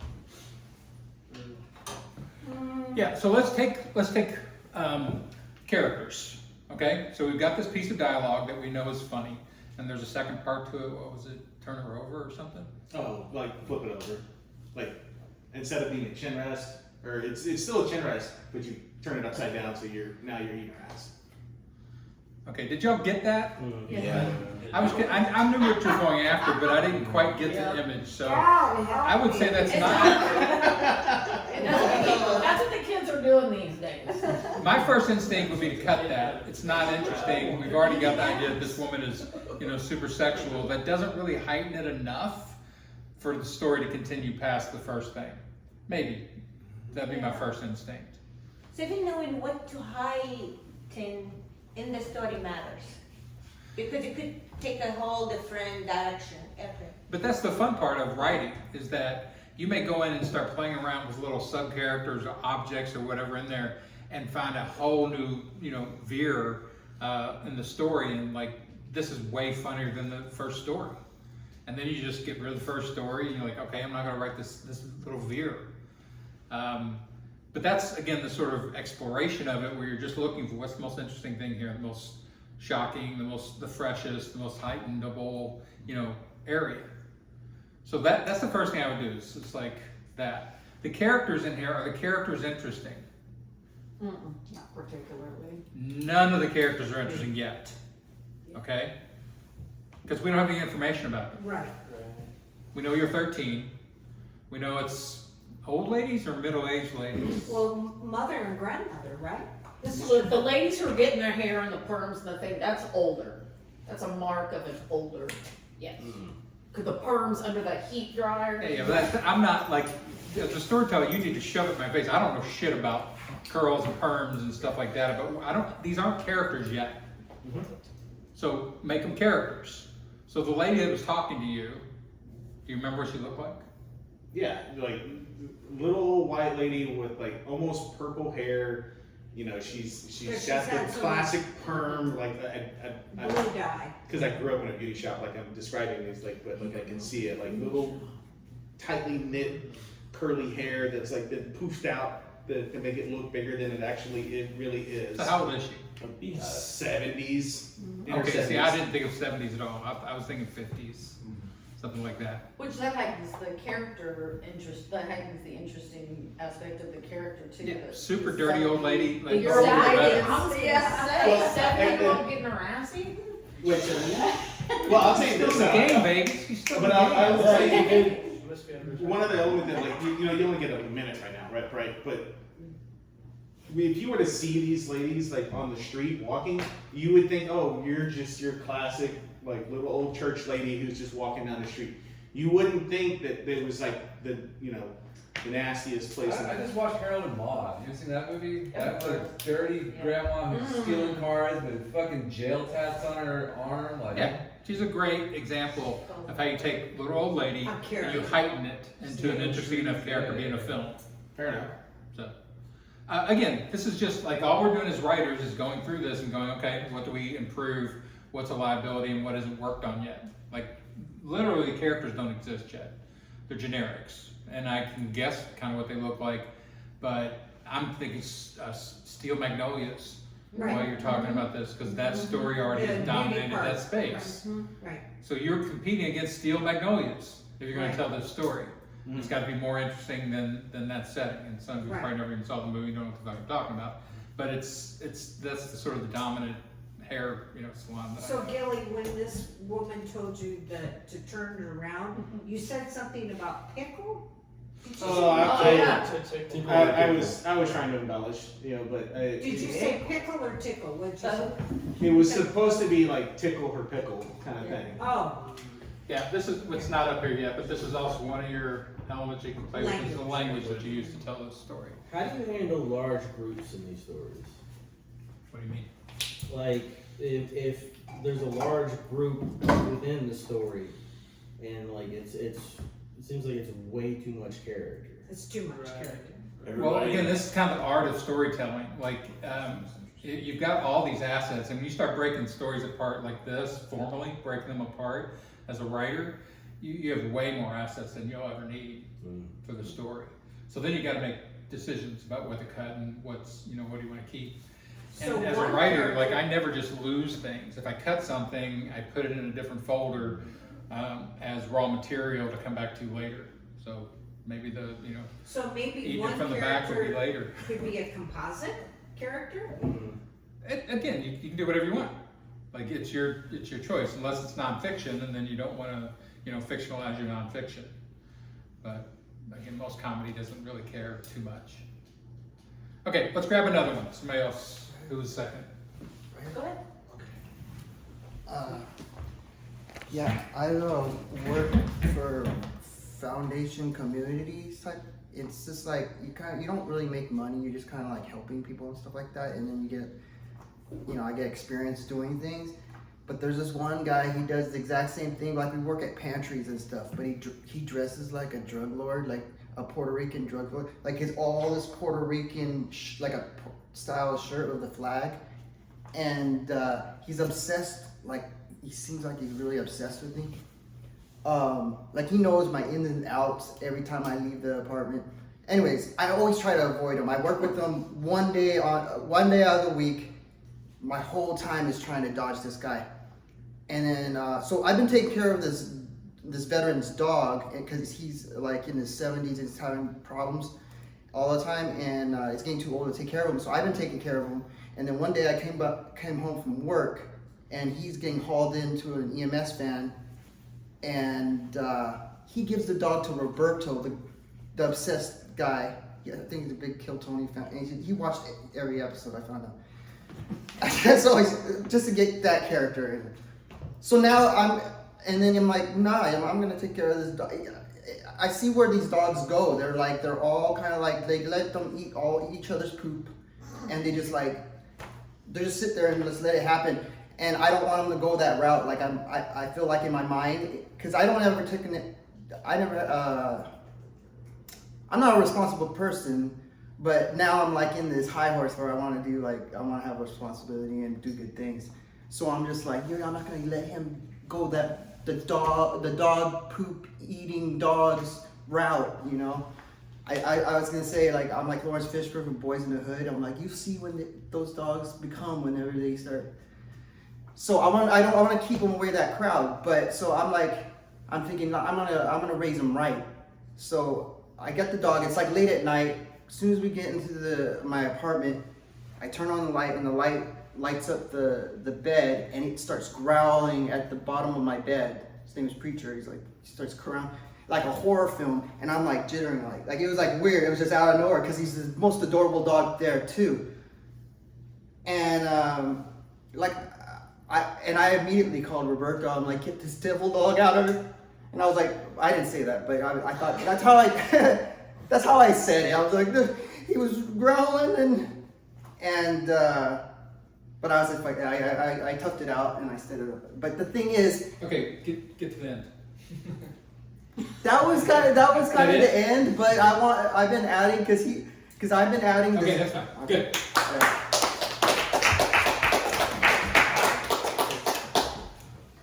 Okay. We talked about detail is good, and detail is bad. There are too many details in there that don't really need to be there, right? So the plot, there were issues with plot on this. Like, what's the plot here? That's what we can. The plot is, there's a guy that I take care of his dog in my apartment, a veteran. There's this other guy who's kind of a drug guy. He's got this, he dresses like a drug lord all the time, and he's kind of crazy. The old guy got hauled away. He gave the dog to the Roberto, the drug guy. Somehow I got the dog, and now the dog's growling. So these are the beats. So in story breaking, you have a beat sheet. So a beat is every important thing that happens in the story. Every major shift is a beat. What's interesting in the plot? Yeah. I kind of like the descriptors of the Puerto Rican guy. All right, that's character. Just Sorry, plot. sorry. The plot, what I found interesting in the plot is he wanted to do better for that dog. Ah. That's what I thought. Didn't you think I thought that too, but most people say the other things. he has a fucking stalker that lives at Yeah, he his goes to the house stalker. that's following him. Yeah, that was it. That's a different story. Yeah. That's a different plot, That is. right? And so we have two stories kind of going in between each other here. We have the dog story, and then we have the Roberto story. And how do you define plot? Action. A plot is, there's an outcome that's in doubt and interesting. An outcome that's in doubt? There's an outcome that it is in doubt. There's something you don't know what's going to happen. Right, you don't know the instant. And that's what draws you into a story. Right. So there's an outcome sitting at the end of this story, and here's the introduction of that element, and you want to go through that story to get to the outcome. Right, And the but, plot is you going through that story. right. So this is the story of how I got my first stalker. This could be, like, right now it's two stories intertwined, right? So Roberto, I don't know if he's a stalker, he didn't say that, but the Roberto plot. And in sitcoms, they'll do multiple plots intertwined. Films will do multiple plots intertwined. Like, if you watch a film, it's not really a film, it's like 10 or 12 films. Each character in a good film has a major plot going on, which is why you can stay interested in a film for 2 hours. Shitty films have one plot mostly, and the main character better be really fucking interesting. Is there a reason why you said an outcome that's in doubt instead of just unknown? Like, Well, because He has a PhD. in narrativity, in narrative theory, I've got to make you wonder, like invested in that outcome. Like not just that it's not known, but that I've got to find out. So like the Roberto thing, there's two things left hanging in that story. What was the dog growling at? And what happened with Roberto? Yeah. And what happened with the old guy? Right? Fuck. Yeah, these were all And do you questions, still have and the then all dog? of a sudden, we don't have those characters. And But we've moved on. Those are all missing pieces of information. Do you give a shit? Yeah. I don't know if I'm invested in finding those things out. Human beings have been trained to think in plots, so whether you really care or not, you still want to know. Okay? Do you still have the dog? Yeah. Oh, nice. I liked how he said that I'm not a responsible guy, but at least I don't let dogs eat other dogs. So here's a new plot. There's another plot going on. Pat walks up and goes, I'm not a responsible guy. So it's the irresponsible guy, Pat, trying to change that. That's another plot. So what's the way to practice this? Plotting? Yeah, in just dialogue or conversation. What do you mean, like? Telling stories like this, like practicing plot, yeah. Singularize your story onto one plot, especially in conversations, and start by hooking people with the thing that's in doubt. Right, so we have to know, in the way I'm understanding is just, we have to know what the outcome is, so we can, The potential outcome. potential outcome, so I'm we can thinking create about those drivers. punching this guy in the face at my gym. I've seen him for like 3 years, and I really want to punch him in the face. And I'm finally considering doing it. Is I'm an not a example. responsible guy, but I'm trying to become responsible. Yeah, so, well, how are you going to do that? Adopt a dog. Well, that's the plan, but I never thought I was gonna be tethered to this stalker guy that I want to keep away through all the week. Because I work with him one day out of the week, and I'm like, now I have to get stuck talking to this I guy. don't know. You got, like I said, multiple plots. As a writing thing, you can't have that many plots in a very short story like this because none of It's them a develop. cable guy. That's exactly what I'm doing. That's not creative. Like citing other movies and shit like that, you can't do as a writer. Like when we came in and you were telling me, was it the guy from France? The comic from France. Stop doing that. Stop doing that across the board. Stop retelling shit that's funny somewhere else that somebody else has. As a writer, don't do that. Okay? As a professional comic, don't do that. Like anytime you do that, you're getting dinged by the pros. Because it's like I had a friend who would only tell me Monty Python bits. And I'm like, I told him at one point, I said, if you tell me another Monty Python bit, we're not friends anymore. Like you're excruciatingly telling me somebody else's comedy. And it's not funny when you tell it because you can't take me through the experience of watching it. And it's only funny when you watch it. So again, this is just me sort of cleaning up like some of your normal behaviors to try to turn you into pro writers. Oh yeah, the original plot to me was the fact. Okay, we're done. It's great, but like it's too complicated. It's taking too much time. Yeah, like most sitcoms have an This A, is B, a C. plan. Maybe, but they kind of, it's got to be where they have A, B, C, D, and F stories. Seinfeld was really good about that. You could sort of, every character had it had 4 stories every time. Kramer, Elaine, what's his name, and Jerry. What's his name? Yeah. Such great plots for them. George. And then they had side characters pop in. Yep. They would have so they ran, 4, 5, 6 plots, but they're very, very clean, very, very quick, but they were so good with characters by the time that show ended. It had so many spin-offs sitting there, Putty, the man guy, it was just endless. Frasier, that was Cheers. That was Cheers. But Cheers, same thing. Yeah. It was just run on characters. Well, didn't they say there was a documentary about Seinfeld? It was a show about nothing because it was so many characters, but just different, whatever. Yeah, that's a tagline that they use, but it's not true. Okay. Like they had so much. It was just about little things. Yes. That's Yes. not nothing. It was about New York. It was about everyday experiences, about relationships, about a lot. But they liked that tagline because it wasn't these big sort of artificial storylines. Okay, so does this make sense? What we're doing here? again, training your brain to do this. So like when you talk to me and I hear somebody start to tell me a story, my brain does this to them, no matter what. I'm like, okay, you know, like, am I hooked? You know, are you using narrative, you know, plot? Are you using characters? Are you giving me emotions? If you can do that stuff, I'm in. If not, then I'm probably gonna try to retrain you, which works really well in relationships. You know, like, you're boring me. We need to retrain you to tell better stories. Which is true. Everybody needs to learn better stories and be more entertaining, be a more interesting conversational world. What else? What's the politest way to say that? Can I rewrite your story? No. Can I ask you some questions about that Can story? I ask you some questions? I like that. That's good. Sorry. Yeah, I said one for in particular. Because most people just haven't been trained, so they run through a story really fast because they think the most interesting part is the punch or the twist at the end. They do too many details. Yeah.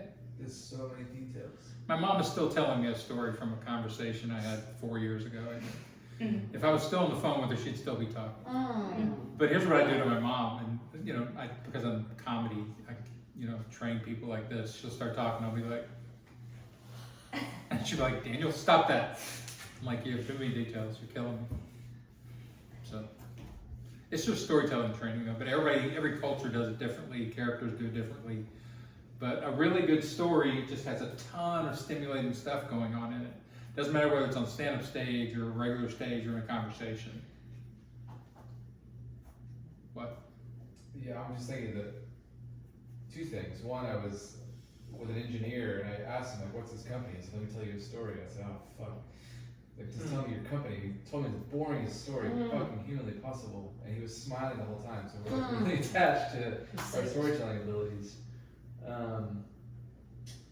don't remember the second thing. That's the second Well, thing. you did it at the break when you said, I just met with somebody who just got, who were they meeting with? I remember She was on the Trump. phone with Mac Brown. Mac Brown. Okay, Mac Brown, ex-football coach from Right, UT. right, UT, yeah. Not as big a character anymore, but around here we know who he is. But you also said she worked for the Trump administration. She did a major event for the Trump administration. So somebody walked in and goes, yeah, I just got out of an ICE interview. You'd be like, what? And the whole room would activate. Judah Friedlander has a thing on some stand-up on mine right now about they need to change the ads for ICE agents. It's pretty funny. It's a really funny stand-up out of New York. These formal writing tactics have to get burned into your brain. If I'm hiring you, I need to know that you're going to do this to these stories. And you're going to be able to do it fast, and you're going to do it well, and I can get better stories, and I don't have to do it. Yeah, the thing that came to me is stories being audience-centered. Like, that's the difficult thing, personally, for me as a writer. I don't know who I'm talking to, so oftentimes I adjust my story to who's in front of me. So how do you deal with that as a writer? Well, you have to know, like, again, your sort of general big intents, your goals. Like, if your goal is to be a comedian, you want all your stories to be funny. If your goal is to be a story writer, you want all your stories to be gripping and really, enthralling. And that's not always comedy. But like, if I told you, like, I did it to you guys at the break. I was like, Stu, anybody knows the Stu story? Right. Guy broke both his elbows and a wrist. Right. And that's intense. And that's the only piece of information I gave you. And now you're all hooked on it, and you'll follow up in some way. If you don't hear anything next week, you'll be like, what's the deal with Stu? Because you're hooked on that particular super asset. So a lot of it's just walking around with super assets. And then saying them and then let it turn to a conversation. Yeah. Like with engineers and stuff like that, I always have to train them, like, you need to be a character. So I had a kid, like at a tech conference or whatever, pitched me something about himself, and I'm like, yeah, I'm bored. What's the most interesting thing about you? What's something weird that you do? Tell me something nobody ever expects. And he's like, I ride wild horses. Wow. I'm like, okay, from now on, you're the wild horse engineer. He's like, what? I'm like, just tell people that when they say, who are you? I'm a wild horse engineer. I jump on wild horses outside, and I also do mechanical engineering. Because then everybody remembers. I remember him. I've had thousands of people introduce themselves to me. I remember that kid. Because he's a character now. So, again, like, you're just getting good at every one of these, and then you mix them together in the story.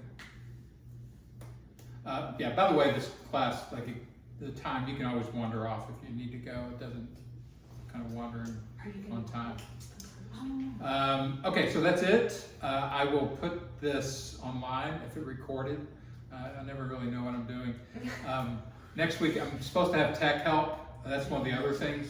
Like, I'm looking for producers. Some of you guys signed up on the producers list that I put on the writers group and the also in the Comedy Accelerator group. All that means is that, you know, if you're interested in either doing tech or getting involved in sort of, you know, some of the comedy writer as a business with me and sort of doing the events, then sign up for that and I'll start organizing people with it.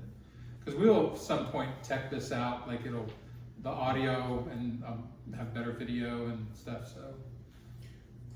I'm curious about one thing, like we were talking about the story about with the beauty shop and putting. How dare you? About putting the most interesting thing up front. Yeah. When you think about the plot, you're putting in that instance, you're putting the outcome at the beginning, and then potentially, right, and then you're filling in the blanks as part of the punchlines and tags and, you know, little other pieces of information. So if you're thinking about a plot in that scenario where the outcome comes up front, do you need to find another outcome at the Yes. end? The ending has to be the most stimulating thing you ever say. So you could, like with your story, just hook people with doubt at the beginning and say, what's the dirtiest thing you ever had a 70-year-old woman say to you? And like, let me tell you a story about, and then we know what's coming, like it's already been pre-pitched, and then you hit it at the end with the actual play out of it. And that's what movies do. Movies show you something at the beginning, you know how the movie's gonna end, you just don't know how it's gonna get there. You know, and so it's interesting to, you know, they keep telling you, oh, it's not gonna happen, but you know it's gonna happen. So yeah, you've gotta, in stories, the out is the big explosion, but you need explosions all along. There's something about culture, American culture, I guess all cultures in some ways, that tell people that it's okay to be boring all the way through your story as long as you've got a great finish. Right. Which is a horrible piece of training. I wish it never had been thought or said, because it's so boring to hear stories. Like if you know you gotta wait till the big pitch, you wanna keep, or big surprise, you wanna hold that back, then make everything else really good on the way. The characters, the plot, everything needs to be really good. But I'm not just gonna sit here and be bored for this great explosion at the end. You gotta make it worth it. Yeah, you gotta make it interesting all the way The through. the payoff. Yeah. Just to add to his story, I thought Devil Dog was another plot line. Because it was, oh, this Devil Dog. I was like, that's hilarious. Devil Dog. Anyway, just. From the stuff I've seen you do before, Pat, you're like interlaced with a lot of different story lines Yeah. and the things that you talk about. And as a writer, I would tell you just pull them out, try to, you know, clean each one, and then sort of, you know, be able to tell it as a single storyline. Because right now it's like, it's just a lot to follow. Yeah, it was, yeah. Okay, that's it. Thank you. Okay. Smooches. No birthday cake this time, huh? What? No birthday cake this time. No.